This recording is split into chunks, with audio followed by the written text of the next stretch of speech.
क्योंकि अज जरूरत है जागण की। अज समा नहीं है इंसान दे कोल, इन्ना समा नहीं है कि कोई नहीं अज मैं रेस्ट कर लैंदा तो कल नूं मंजिल नूं पा लवांगे। याद रखो जीवन च कामयाब होना है तो सब तो पहले एक गल याद रखो कि साडे को टाइम बहुत थोड़ा है तो मंजिल बहुत बड़ी है। समझते हो कि नहीं? क्योंकि इंसान नूं पहली गल ये अपने दिलों दिमाग च बिठा लेनी चाहिए है कि परमात्मा बेअंत है, बहुत बड़ी मंजिल है वो। और जे मेरी मंजिल परमात्मा नूं पाना है, परमानंद नूं पाना है, तो उत्थे मैं सुस्त होके ढिला होके आलस करके कदी मैं अपनी उस मंजिल तक नहीं पहुंच सकता। क्योंकि इसीलिए तो तुसी संतां गुरुआं रहबरां दी बाणी भी सुनो, सानू जगाण दी कोशिश करदे है कि कबीर सुत्ता क्या करे उठना भजे मुराद। वो भी कहते की कर रहे हैं, ये सुस्ती, ये नींद, ये आलस, ये सोना की कर रहे हैं तू? उठ फरीदा सुत्तिया। जरा गौर करना, बाबा फरीद भी यही कहते उठ जाग, क्योंकि तेरी मंजिल बहुत बड़ी है।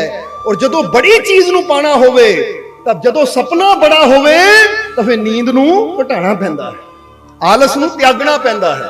जिन्हां दे सपने छोटे छोटे हुंदे है, हुण फर्ज करो एक बंदे ने आ सिकरी तक जाना है, वो कोई नहीं चले जावांगे, अद्धा घंटा लेट चले जावांगे, घंटा बाद चले जावांगे, कोई मंजिल बड़ी नेड़े है। तो जदों बंदे नूं पता है दिल्ली जाना है, तो फिर बंदा थोड़ा टाइम ना निकलता है, तड़के 3 बजे निकलता है, 4 बजे निकलता। तो जदों पता है मैं किते बाहरली कंट्री जाना, तो सारी रात सोंदा नहीं बंदा, अपनी पैकिंग करने की लगा रहता है, क्योंकि पता है जे हुण सो गए तो फ्लाइट मिस हो जानी है। और इस जिंदगी की फ्लाइट का कोई पता नहीं है ये कदों मिस हो जाए, यानी कदों मौका हाथों निकल जाए। इस तो पहला कि श्वासां दी डोर टुट जाए, कुछ ऐसा कर लीए कि सानू अपनी आनंद दी, खुशियां दी मंजिल मिल जाए जिहदे बारे गुरु रहबर कहते हैं, या श्री गुरु रविदास जी कहते हैं, फरमान करते हैं कि बहुत जन्म बिछड़े थे माधो, ये जन्म तुम्हारे लेखे। हुण जन्म नूं लेखे लाना है तो फिर वो बंदा की लेखे लाएगा जिहड़ा हर वेले सुस्ती पाई रखदा है, जिहड़ा हर वेले नींद नूं प्यारा समझ के सौण वाल ही ध्यान दिंदा है, जिहनूं मंजिल दी फिक्र हुंदी है वो सिमरन वाल ध्यान दिंदा है, मेहनत वाल ध्यान दिंदा है, और ये सोचता है कि मैं ऐसा की कर सकदा हां कि मैनू मेरी मंजिल जल्दी तो जल्दी मिल जाए। क्योंकि हर वेले उहदे अंदर यही चलता रहता है कि मैं कर्म कैसा करा, मैं कम की करा, मैं बोला किस तरह, मैं देखा किस तरह, मैं खावा की, मैं पीवा की, मैं किहड़ा कम कर लवां कि मेरा रब मेरे तो खुश हो जाए, ताकि जेड़ा उन्हें कई जन्मां बाद मिलना है वो मैनू इसे जन्म च मिल जाए। ਉਹਦੀ ਤਾਂ हर वेले कोशिश होती है। इसलिए ये टाइम है ये जानन दा, ये समझण दा कि जे साडे प्रभु ने, साडे मालिक ने सानू ये जिंदगी दिती है, जीवन दिता है, तो इसलिए नहीं दिता, एक बार फिर दोहरावांगे कि इसलिए नहीं जीवन दिता कि असीं हाय हाय करते रहिए, हर वेले रोंदे रहिए, हर वेले दुखी उदास चिंतित रहिए। क्योंकि कोई पिता कदी बच्चे नूं इसलिए पैदा नहीं करता कि हर वेले रोही जावे, हर वेले दुखी रवे, हर वेले हाय हाय करी जावे। हर पिता ये चाहता है कि जे मैं इस बच्चे नूं पैदा किया, जन्म दिता, तो इहदे जीवन च आनंद, शांति, सुकून, खुशी, मुस्कुराहट, कामयाबी, सफलता सब कुछ होवे, ताकि इहनूं जीवन च कोई कमी ना रहे। समझदे हो कि नहीं? हुण दुनियावी पिता, दुनियावी बाप की जिन्नी क ताकत हुंदी है, जिन्नी क हैसियत हुंदी है, वो उस हिसाब नाल कोशिश करता है अपने बच्चे नूं हर खुशी देण दी, अपने बच्चे का हर दुख दर्द दूर करन दी। तो जरा सोचो कि साडा सारियां दा पिता कौन है? साडा सारियां नूं जन्म देण वाला एक पिता, इक्को ही है साडा सब दा पिता, इक्को ही असीं सारे बच्चे हैं। और एडा सर्व शक्तिशाली है, वो सानू रोंदा, तड़फदा, चिंतित, डरिया होया, असफल नहीं देखना चाहता, वो भी सानू निडर, साहसी, कामयाब, सफल, जोश नाल, हिम्मत नाल, हौसले नाल, साहस नाल भरिया होया देखना चाहता है कि मेरा बच्चा, जे मैं शक्तिशाली है, यानी पिता सोचता है, कहता है जे मैं शक्तिशाली हां तो ये मेरी अंश है, ये मेरा बच्चा है, ये कितना कमजोर हो सकता है। इसलिए बस उस शक्ति नूं, उस आनंद दे राज नूं असीं समझना है। इसलिए दस्सिया कि खुशियां नूं किस तरह असीं हासिल कर सकते हैं। ਔਰ ਆਪਣੇ ਜੀਵਨ ਚੋਂ ਦੁੱਖਾਂ ਨੂੰ ਕਿਸ ਤਰ੍ਹਾਂ ਵਿਦਾ ਕਰ ਸਕਦੇ ਆ, ਇਹ ਵੀ ਇੱਕ ਢੰਗ ਹੁੰਦਾ ਹੈ, ਇੱਕ ਤਰੀਕਾ ਹੁੰਦਾ, ਇੱਕ ਰਾਜ ਹੁੰਦਾ ਹੈ। ਜਿਹਦਾ ਇੱਕ ਸ਼ਬਦ ਅੰਦਰ ਆਇਆ ਨਾ ਕਿ ਕੰਦਲੀ ਸੀਪ ਭੁਜੰਗ ਮੁਖ, ਕੰਦਲੀ ਸੀਪ ਭੁਜੰਗ ਮੁਖ, एक स्वाति गुण तीन, जैसी संगत कीजिए तैसो ही फल दीन। जरा गौर करना कि एक बूंद हुंदी है, हुण आ बारिश हो रही है ना, अगर देखा जाए स्वाति दियां बूंदा वरस रही हैं, समझते हो कि नहीं? इस करके ये बारिश का भी एक अपना आनंद है, ये बारिश का भी एक अपना लाभ है, ये बारिश का भी एक अपना फायदा है। क्योंकि जदों यही बरसात धरती ते हुंदी है तां थल्लियों तुसीं देखदे हो ना, धरती अंदरों पौधे निकलदे है, फल निकलदे है, फसल निकलदी है, वो अनाज सानू जीवन दिंदा है। तां यही बारिश जदों समुंदर ते वरसदी है तां यही सीप अंदर मोती पैदा कर दिंदी है। ਇਹਦਾ मतलब कितनी कीमती है बारिश, जरा सोच के देखो। और यही बारिश अगर इंसान के जीवन च ना, जिद्दां बंदा कहता है कि मैनू अंदर किसी नू गर्मी का रोग हुंदा है कि मेरे लीवर च गर्मी है या मेरे शरीर ते पित्त बड़ी है, पित्त समझते हो ना, कि छोटी छोटी फिंसियां होंदी, बड़ी खारिश हुंदी है। अगर यही बारिश में इंसान इशनान करता है, बारिश दी बूंदा सीधियां साडे ब्रेन ते साडे सिर ते गिरदियां है, जिथे सहस्त्रार चक्कर है, या साडे जिस्म ते सीधियां बूंदा गिरदियां है, तो इंसान दी पित्त भी ठीक हो जाती है, यानी वो जिहड़ी खारिश की बीमारी हुंदी वो भी ठीक हो जाती है। तो इंसान दे अंदर इत्थे बूंदा गिरन नाल लीवर की गर्मी भी चक्की जाती है। किड्डे गुण है इस बारिश के अंदर, समझते हो कि नहीं? यानी कहने का मतलब परमात्मा ने जो पैदा किया है उसके पीछे कोई ना कोई राज है, बस उस राज को समझने की जरूरत है। कई बार फायदे तो चीजों के बहुत होंगे है, पर साडी ना समझी करके, सानू समझना होने करके असीं उन्हां फायदों का फायदा उठा ही नहीं पाते, बल्कि उत्थे भी सोच लैके बैठे रहते माड़ा हो रहा है, बुरा हो रहा है, क्यों हो रहा है, काते हो रहा है, हालांकि पता नहीं कि वो कुदरत की बनाई हुई, वो रब की बनाई एक एक चीज इंसान वास्ते बहुत कीमती है, इंसान के जीवन वास्ते बहुत लाभदायक है। और इत्थे शब्द में दसिया है कि जिस तरह ये शब्द में बड़ा प्यारा आया है कि स्वाति वो पानी की बूंद इको ही हुंदी है, पर उस पानी की बूंद नूं जिद्दां दा अगे संग मिलता है ना, समझदे हो कि नहीं? हुण तुसीं एक बर्तन च पानी लिया है, वो पानी तुसीं एक गमले दे विच गुलाब दा पौधा लाया है, दूजे गमले दे विच मिर्च दा पौधा लाया है, हरी मिर्च, तीसरे गमले दे विच तुसीं गन्ने दा पौधा लाया है, समझदे हो कि नहीं? हुण इक्को ही पानी जग दा तुसीं गुलाब नूं पाओगे जड़ां नूं, और वही पानी जग दा तुसीं मिर्च दीयां जड़ां च पाओगे, और चौथा पौधा निम दा भी ले लीजिए कि वही पानी निम दीयां जड़ां च भी पाओगे। हुण पानी इक्को ही है, पानी इक्को ही है, पर जदों गुलाब दी जड़ च जाएगा तो गुलाब का फुल निकलेगा, उस महक होएगी। जदों मिर्च की जड़ में जाएगा तो वह मिर्च निकलेगी जिहड़ी कि बड़ी तिखी हुंदी है, और जदों गन्ने की जड़ में जाएगा वही पानी तो उत्थे शक्कर पैदा होएगी, यानी रस पैदा होएगी, मिठास पैदा होएगी।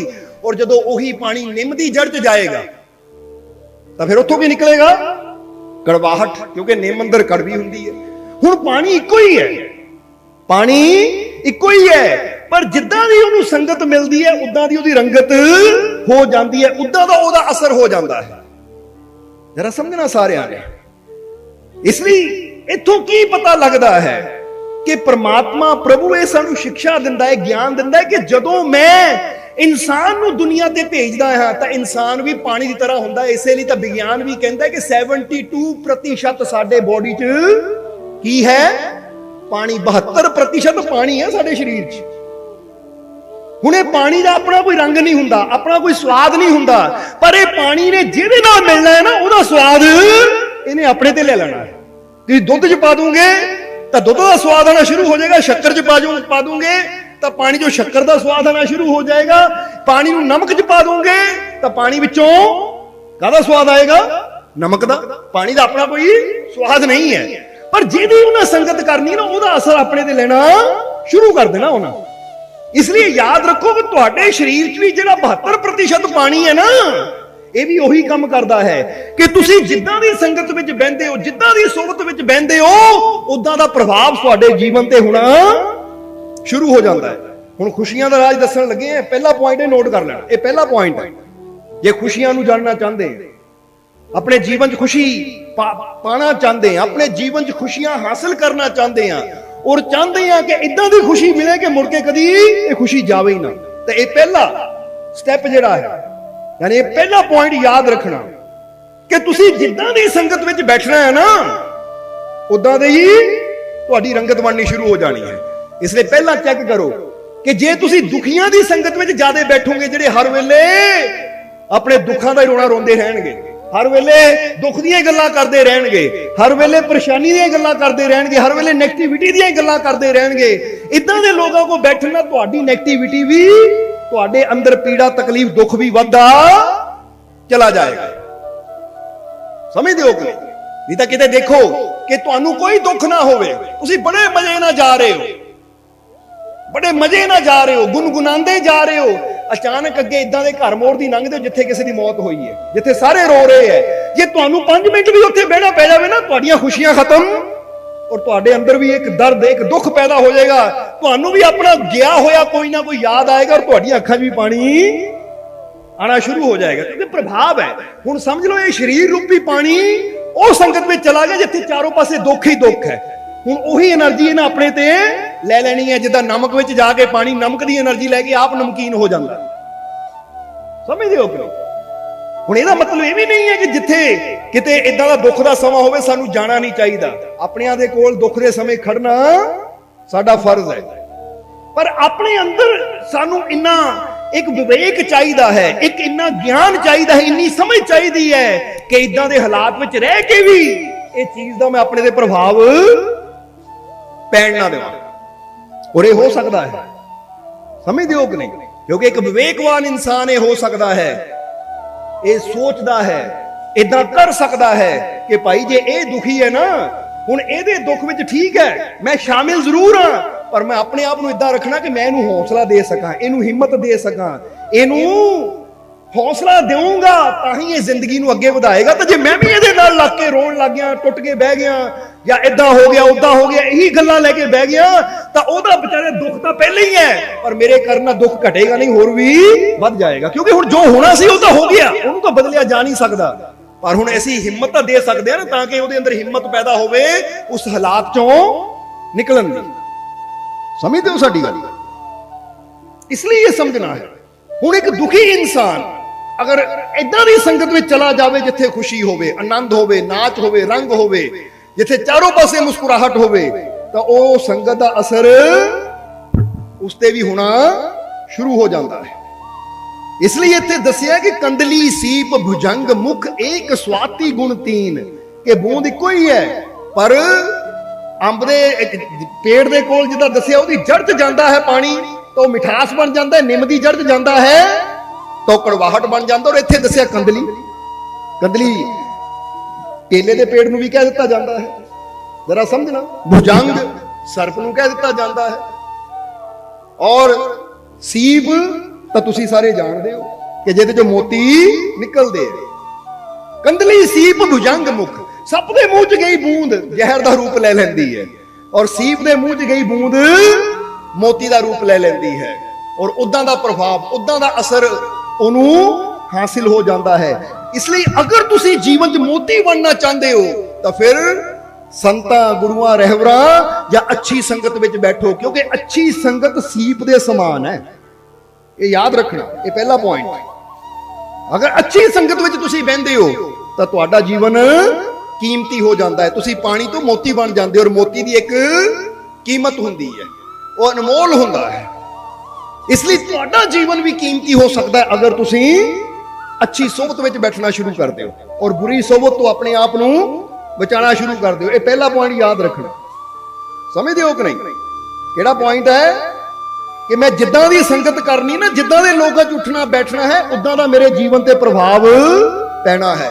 अगर मैं अच्छे लोगों की संगत करूंगा, जिन्हां दे अंदर पॉजिटिविटी है, जो अच्छियां गल्लां करदे है, जो अच्छे विचार करदे है, जिन्हां दे जुबान ते हमेशा रब दी गल हुंदी है, विश्वास दी गल हुंदी है, हिम्मत हौसले दी गल हुंदी है, अगर मैं उन्हां दे कोल बैठना शुरू करूंगा तो मेरे जीवन च भी हिम्मत हौसला साहस बढ़ना शुरू हो जाएगा।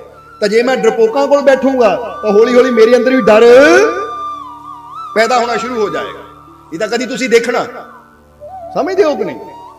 ਕਦੀ ਤੁਸੀਂ ਦੇਖਣਾ ਕਿ ਇੱਕ ਆਦਮੀ, ਰਾਤ ਦਾ ਟਾਈਮ ਹੈ, ਇੱਕ ਰਸਤੇ ਤੋਂ ਹੀ ਗੁਜ਼ਰਦਾ ਹੈ। ਹੁਣ ਤੁਸੀਂ ਦੋ ਜਣੇ ਕੀ ਕਰ ਲਓ, ਪਲੈਨਿੰਗ ਕਰ ਲਓ, ਇਸ ਰਸਤੇ ਜਾਣ ਵਾਲੇ ਬੰਦੇ ਨੂੰ ਡਰਾਣਾ ਹੈ ਅਸੀਂ। ਸਮਝਦੇ ਹੋ ਕਿ ਨਹੀਂ? ਹੁਣ ਡਰਾਣਾ ਕਿੱਦਾਂ?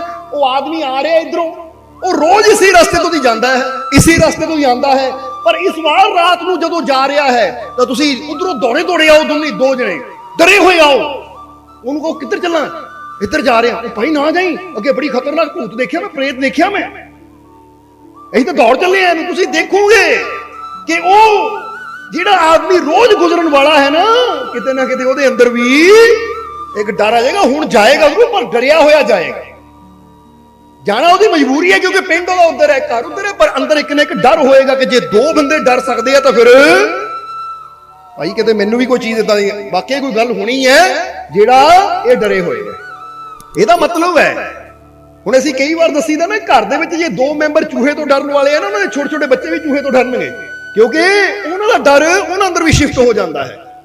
ਤਾਂ ਜੇ ਦੋ ਬੰਦੇ ਹਿੰਮਤ ਵਾਲੇ ਹੈ, ਹੌਸਲੇ ਵਾਲੇ ਹੈ, ਤੇ ਇੱਕ ਬੰਦਾ ਡਰਪੋਕ ਹੈ ਨਾ, ਤਾਂ ਹਿੰਮਤ ਵਾਲੇ ਉਹ ਡਰਪੋਕ ਨੂੰ ਵੀ ਆਪਣੇ ਨਾਲ ਲੈ ਕੇ ਚੱਲਣਗੇ। ਚੱਲ ਕੁਛ ਨਹੀਂ ਹੁੰਦਾ, ਚੱਲ ਦੇਖਦੇ ਆਂ ਅਸੀਂ। ਤਾਂ ਉਹ ਵੀ ਉਹਦੇ ਨਾਲ, ਜਦੋਂ ਹਿੰਮਤ ਵਾਲਿਆਂ ਨਾਲ ਉਹ ਡਰਿਆ ਹੋਇਆ ਇਨਸਾਨ ਵੀ ਚਲੇਗਾ ਤਾਂ ਉਹਦੀ ਹਿੰਮਤ ਵੀ ਵਧਣੀ ਸ਼ੁਰੂ ਹੋ ਜਾਏਗੀ। ਸਮਝਦੇ ਹੋ ਕਿ ਨਹੀਂ? ਇਸ ਲਈ ਥੋੜਾ ਚੈੱਕ ਕਰਿਆ ਕਰੋ ਤੁਸੀਂ ਕਿ ਤੁਹਾਡੇ ਘਰ ਦੇ ਵਿੱਚ ਜਾਂ ਵਾਤਾਵਰਣ ਦੇ ਵਿੱਚ ਅਗਰ ਤੁਸੀਂ ਦੁਖੀ ਹੋ, ਉਦਾਸ ਹੋ, ਪਰੇਸ਼ਾਨ ਹੋ, ਨੈਗੇਟਿਵਿਟੀ ਨਾਲ ਭਰੇ ਹੋ, ਤੇ ਇਹਦਾ ਮਤਲਬ ਤੁਹਾਡੀ ਸੰਗਤ ਵੀ ਨੈਗੇਟਿਵਿਟੀ ਵਾਲੇ ਲੋਕਾਂ ਨਾਲ ਹੀ ਜ਼ਿਆਦੇ ਹੈ, ਬੁਰੇ ਲੋਕਾਂ ਨਾਲ ਜ਼ਿਆਦੇ। ਬੁਰੇ ਲੋਕਾਂ ਦਾ ਮਤਲਬ ਇਹ ਨਹੀਂ ਕਿ ਚੋਰਾਂ ਨਾਲ, ਠੱਗਾਂ ਨਾਲ। ਬੁਰੇ ਲੋਕਾਂ ਦਾ ਮਤਲਬ ਹੈ ਜਿਹੜੇ ਹਰ ਵੇਲੇ ਡਰੇ ਰਹਿੰਦੇ ਆ, ਚਿੰਤਾ ਕਰਦੇ ਰਹਿੰਦੇ ਆ, ਜਿਨ੍ਹਾਂ ਦੇ ਹਰ ਵੇਲੇ ਅੰਦਰ ਬੁਰੀ ਸੋਚ ਚੱਲਦੀ ਰਹਿੰਦੀ ਹੈ, ਕਿਤੇ ਮੇਰਾ ਆਹ ਨਾ ਹੋ ਜਾਵੇ, ਆਹ ਨੁਕਸਾਨ ਨਾ ਹੋ ਜਾਵੇ, ਉਹ ਬੁਰਾ ਨਾ ਹੋ ਜਾਵੇ। ਇਹਨਾਂ ਨੂੰ ਵੀ ਅਸੀਂ ਕਹਿ ਸਕਦੇ ਹਾਂ ਕਿ ਇਹ ਡਰੇ ਹੋਏ, ਚਿੰਤਿਤ ਹੈ, ਔਰ ਇਹਨਾਂ ਦੀ ਸੋਚ 'ਚ ਬੈਠਣ ਨਾਲ ਸਾਡੀ ਚਿੰਤਾ, ਸਾਡਾ ਡਰ ਵੀ ਵਧਣਾ ਹੈ। ਸਮਝ ਆ ਗਈ? ਇਹ ਪਹਿਲਾ ਪੁਆਇੰਟ ਯਾਦ ਰੱਖਣਾ। ਹੁਣ ਦੂਜੇ ਪੁਆਇੰਟ ਤੇ ਆ ਜਾਈਏ ਕਿ ਕਿਹੜਾ ਇਨਸਾਨ ਦੁਖੀ ਹੁੰਦਾ ਹੈ ਔਰ ਕਿਹੜਾ ਇਨਸਾਨ ਸੁਖੀ ਹੁੰਦਾ ਹੈ। ਸਮਝਦੇ ਹੋ ਕਿ ਨਹੀਂ? ਹੁਣ ਇਹ ਵੀ ਰਾਜ ਸਮਝ ਲਓ ਕਿ ਜੋ ਕੁਝ ਸਾਡੇ ਕੋਲ ਹੈ, ਜਿਹੜਾ ਉਸ ਚੀਜ਼ ਵਾਸਤੇ ਆਪਣੇ ਰੱਬ ਦਾ ਸ਼ੁਕਰ ਕਰਦਾ ਹੈ ਔਰ ਉਸ ਚੀਜ਼ ਦਾ ਆਨੰਦ ਲੈਂਦਾ ਹੈ, ਉਹ ਹਮੇਸ਼ਾ ਸੁਖੀ ਰਹਿੰਦਾ ਹੈ। ਤਾਂ ਜੋ ਸਾਡੇ ਕੋਲ ਨਹੀਂ ਹੈ, ਜਿਹੜਾ ਉਹਦੇ ਬਾਰੇ ਸੋਚਦਾ ਹੈ ਔਰ ਰੱਬ ਅੱਗੇ ਸ਼ਿਕਾਇਤਾਂ ਕਰਦਾ ਹੈ, ਉਹ ਸਦਾ ਦੁਖੀ ਰਹਿੰਦਾ ਹੈ। ਇਹ ਪੁਆਇੰਟ ਸਮਝਣਾ ਥੋੜਾ ਜਿਹਾ। ਇਹਨੂੰ ਇਦਾਂ ਸਮਝ ਲਓ, ਇੱਕ ਕਹਾਣੀ ਦੇ ਜ਼ਰੀਏ ਸਮਝਾਈਏ ਕਿ ਤਿੰਨ ਆਦਮੀ ਹੈ ਔਰ ਤਿੰਨੇ ਹੀ ਬਾਵਰਚੀ ਹੈ, ਕੁੱਕ ਹੈ, ਹਲਵਾਈ ਹੈ, ਔਰ ਤਿੰਨਾਂ ਦੀ ਇੱਕ ਕੰਪੀਟੀਸ਼ਨ ਹੁੰਦਾ ਹੈ, ਪ੍ਰਤੀਯੋਗਿਤਾ ਹੁੰਦੀ ਹੈ। ਜਿੱਦਾਂ ਟੀਵੀ ਤੇ ਸ਼ੋਅ ਆਉਂਦਾ ਹੈ ਮਾਸਟਰ ਸ਼ੈਫ, ਉਹਦੇ 'ਚ ਅਲੱਗ-ਅਲੱਗ ਕੁਕਿੰਗ ਕਰਦੇ ਆ ਸਾਰੇ, ਉਹਨਾਂ ਨੂੰ ਸਮਾਨ ਦਿੱਤਾ ਜਾਂਦਾ ਹੈ ਵੀ ਇਸ ਸਮਾਨ ਦਾ ਕੁਝ ਬਣਾਉਣਾ ਹੈ, ਤਾਂ ਜਿਹੜਾ ਵਧੀਆ ਬਣਾਉਂਦਾ ਹੈ ਉਹ ਵਿਨਰ। ਇੱਥੇ ਉਹਨਾਂ ਦੇ ਵੀ ਕੰਪੀਟੀਸ਼ਨ ਸੀ। ਹੁਣ ਜਦੋਂ ਕੰਪੀਟੀਸ਼ਨ ਸੀ ਤਾਂ ਤਿੰਨਾਂ ਨੂੰ ਕੁਝ ਚੀਜ਼ਾਂ ਦਿੱਤੀਆਂ ਗਈਆਂ, ਇੱਕ ਨੂੰ, ਦੂਜੇ ਨੂੰ, ਤੀਜੇ ਨੂੰ। ਹੁਣ ਤਿੰਨਾਂ ਨੇ ਜਦੋਂ ਆਪਣਾ ਆਪਣਾ ਡੱਬਾ ਖੋਲਿਆ, ਇੱਕ ਬੈਠ ਕੇ ਮੱਥੇ ਹੱਥ ਮਾਰ ਲਿਆ, ਆਹ ਕੀ ਹੈ, ਆਹ ਮੈਨੂੰ ਕੀ ਮਿਲ ਗਿਆ ਹੈ, ਆਹ ਮੈਨੂੰ ਕੀ ਮਿਲ ਗਿਆ, ਇਹਦਾ ਮੈਂ ਕੀ ਬਣਾਵਾਂ, ਇਹਦਾ ਮੈਂ ਕੀ ਕਰਾਂ। ਸਮਝਦੇ ਹੋ ਕਿ ਨਹੀਂ? ਹੁਣ ਉਹ ਚੀਜ਼ ਨੂੰ ਲੈ ਕੇ ਬਹਿ ਗਿਆ ਔਰ ਇਹਦਾ ਮੈਂ ਹੁਣ ਕੀ ਕਰ ਸਕਦਾ, ਇਹਦਾ ਮੇਰੇ ਤੋਂ ਕੀ ਬਣਨਾ ਹੈ, ਇਹ ਚੀਜ਼ ਦਾ ਮੈਂ ਕੀ ਕਰਾਂ। ਥੋੜੀਆਂ ਚੀਜ਼ਾਂ, ਕਾਸ਼ ਆ ਵੀ ਹੁੰਦਾ, ਉਹ ਵੀ ਹੁੰਦਾ, ਫਿਰ ਮੈਂ ਆਹ ਬਣਾ ਦੇਣਾ ਸੀ, ਉਹ ਹੁੰਦਾ ਤਾਂ ਮੈਂ ਉਹ ਬਣਾ ਦੇਣਾ ਸੀ। ਯਾਨੀ ਜੋ ਨਹੀਂ ਹੈ ਉਹਦੇ ਬਾਰੇ ਸੋਚ ਰਿਹਾ ਹੈ, ਤਾਂ ਜੋ ਹੈ ਉਹਨੂੰ ਕਹਿ, ਇਹਦਾ ਮੈਂ ਕੀ ਕਰਨਾ। ਉਹ ਬੈਠ ਗਿਆ, ਦੂਜੇ ਨੇ ਦੇਖਿਆ, ਦੂਜੇ ਨੇ ਜਦੋਂ ਦੇਖਿਆ ਤਾਂ ਦੂਜਾ ਕਹਿੰਦਾ ਹੈ ਚੀਜ਼ਾਂ ਤਾਂ ਹੈ, ਪਰ ਅਗਰ ਥੋੜੀਆਂ ਆ ਵੀ ਚੀਜ਼ਾਂ, ਇੱਕ ਲਿਸਟ ਬਣਾਉਣ ਲੱਗ ਪਿਆ ਕਿ ਅਗਰ ਆ ਵੀ ਚੀਜ਼ਾਂ ਮੈਨੂੰ ਮਿਲ ਜਾਣ, ਲਿਖਣ ਲੱਗ ਗਿਆ। ਇੱਕ ਚਿੰਤਾ ਕਰ ਰਿਹਾ ਕਿ ਆ ਮੈਨੂੰ ਮਿਲਿਆ, ਇਹਦਾ ਮੈਂ ਕੀ ਕਰਨਾ ਹੈ, ਇਹਦਾ ਕੀ ਬਣਨਾ ਹੈ। ਔਰ ਦੂਸਰਾ ਲਿਸਟ ਬਣਾਉਣ ਲੱਗ ਗਿਆ ਕਿ ਆਹ ਚੀਜ਼ਾਂ ਹੈ ਨਹੀਂ, ਆਹ ਚੀਜ਼ਾਂ ਹੈ, ਅਗਰ ਆਹ ਚੀਜ਼ਾਂ ਹੋਰ ਆ ਜਾਣ ਤਾਂ ਮੈਂ ਬਹੁਤ ਕੁਝ ਬਣਾ ਸਕਦਾ ਹਾਂ। ਤਾਂ ਤੀਜਾ ਉਹਨੇ ਦੇਖਿਆ, ਉਹ ਕਹਿੰਦਾ ਠੀਕ ਹੈ, ਮਿਲ ਤਾਂ ਗਈਆਂ, ਹੁਣ ਦੇਣਾ ਉਹਨਾਂ ਦਾ ਕੰਮ ਹੈ, ਕਿਉਂਕਿ ਦੇਣ ਤੇ ਮੇਰਾ ਕੋਈ ਕੰਟਰੋਲ ਨਹੀਂ ਹੈ ਕਿ ਮੈਨੂੰ ਕੀ ਚਾਹੀਦਾ ਹੈ, ਦੇਣਾ ਉਹਨਾਂ ਦਾ ਕੰਮ ਹੈ। ਪਰ ਇਹ ਮੇਰੇ ਹੱਥ 'ਚ ਹੈ ਕਿ ਜੋ ਮੈਨੂੰ ਮਿਲਿਆ ਮੈਂ ਉਹਦਾ ਕਰ ਕੀ ਸਕਦਾ ਹਾਂ, ਵਧੀਆ ਕੀ ਕਰ ਸਕਦਾ, ਮੈਂ ਮੇਰਾ ਬੈਸਟ ਕੀ ਕਰ ਸਕਦਾ ਹਾਂ। ਇਹ ਸੋਚ ਕੇ ਉਹ ਲੱਗ ਪਿਆ ਬਣਾਉਣ। 15 ਮਿੰਟ ਦਾ ਟਾਈਮ ਸੀ, 15 ਮਿੰਟ ਦੇ ਵਿੱਚ ਇੱਕ ਤਾਂ ਬਹਿ ਗਿਆ ਕਿ ਮੈਨੂੰ ਉਹ ਮਿਲ ਜਾਂਦਾ, ਆਹ ਮਿਲ ਜਾਂਦਾ। ਉਹ ਸੁਪਨੇ ਦੇਖ ਰਿਹਾ ਹੈ ਕਿ ਮੈਂ ਇਦਾਂ ਕਰ ਦੇਣਾ ਸੀ, ਮੈਂ ਉਦਾਂ ਕਰ ਦੇਣਾ ਸੀ। ਉਹ ਚੀਜ਼ਾਂ ਉਦਾਂ ਹੀ ਪਈਆਂ, ਜਿੱਦਾਂ ਸਮਝ ਲਓ एक आलू रख दिता उन्होंने, थोड़ा जिहा नमक रख दिता, समझदे हो कि नहीं? हुण ये दो चीज़ां देतियां तिन्नां नूं, उहनूं भी नमक आलू, उहनूं भी नमक आलू, उहनूं भी नमक आलू। एक सोचदा कल्ले आलू आ मैं की बनावां, काश मेरे को भिंडियां हुंदियां, गोभी हुंदी, काश मेरे को बताऊं हुंदे, वो चीज़ हुंदी तो मैं इदां आलूआं दी आह बना देनी सी, आह बना देनी सी। पर हुण जो नहीं है उहदे बारे सोच सोच के वो 15 मिनट गवा रहा है।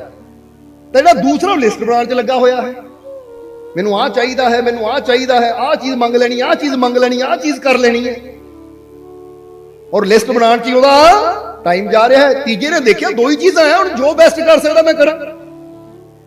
उन्हें उन्हां आलूआं दे चिप्स बनाने शुरू कर दिते, और चिप्स बना के नमक पा के जो अगे सीगे ना टीचर या जो भी अगे मास्टर बैठे सी, मास्टर अगे रख दिते कि लो महाराज ये 15 मिनट जो मैं बेस्ट कर सकिया वो मैं कर दिता, आ है।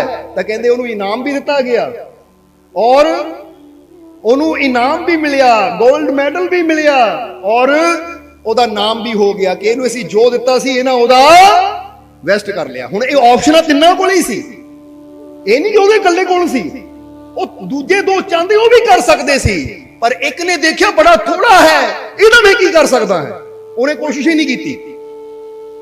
दूजे ने देखिया थोड़ा है, मैनूं होर चाहिदा है, वो लिस्ट बनाउण च लग गया। और तीजे ने देखिया जो मेरे को है मैं इहदा ही बेस्ट करा, और वो बेस्ट करन च लग गया, यानी बनाउण च लग गया। और जितया कौन? ओही जिहने ना लिस्ट बनाउण च टाइम गवाया, ना सोचण च टाइम गवाया। वो कहंदा जो मेरे को है मैं बेस्ट करा। हुण असीं तुहानूं भी कहांगे तुसीं भी इन्हां तिन्नां चों एक हो सकदे हो, क्योंकि कुदरत सानूं जीवन दे दिंदी है, कुदरत सानूं जन्म दे दिंदी है। उत्थे साडा हੱਥ नहीं है कि मैं अपनी हाइट बड़ी छोटी कर लवां, अपने रूप रंग नाल कुछ कर लवां, या मैं कुछ होर कर लवां। वो ये बंदे दे कंट्रोल च नहीं है। इसलिए दे दिता कुदरत ने, जो दिता चाहे घट दिता चाहे वध दिता। हुण ये साडे ते ये है कि चाहे तो सोची जाइए कि ले ओनू इन्ना मिल गया, मैनू थोड़ा मिलेगा है, मैं थोड़े जे ना की करा, मैं थोड़े जे ना की कर सकता है। ऐसी ये सोचण च अपना समा गवा सकते हैं। एक दूसरा हो कि जेड़ा कहंदा मेरे को आ कमी वो लिस्ट बनाना जी लगा रहंदा, मैं आ भी ले लेना, मैनू आ भी चाहिदा, मैनू वो भी चाहिदा, मैनू आ भी चाहिदा है, वो लिखण जी लगा रहंदा है, वो सोचण जी लगा रहंदा है। पर एक तीसरा है जेड़ा कहंदा है कि जो मैनू मेरे रब ने दिता है ना, हुण मैं इहदा जो बेस्ट कर सकदा हां वो करके दिखावां, मैं अच्छा की कर सकदा हां।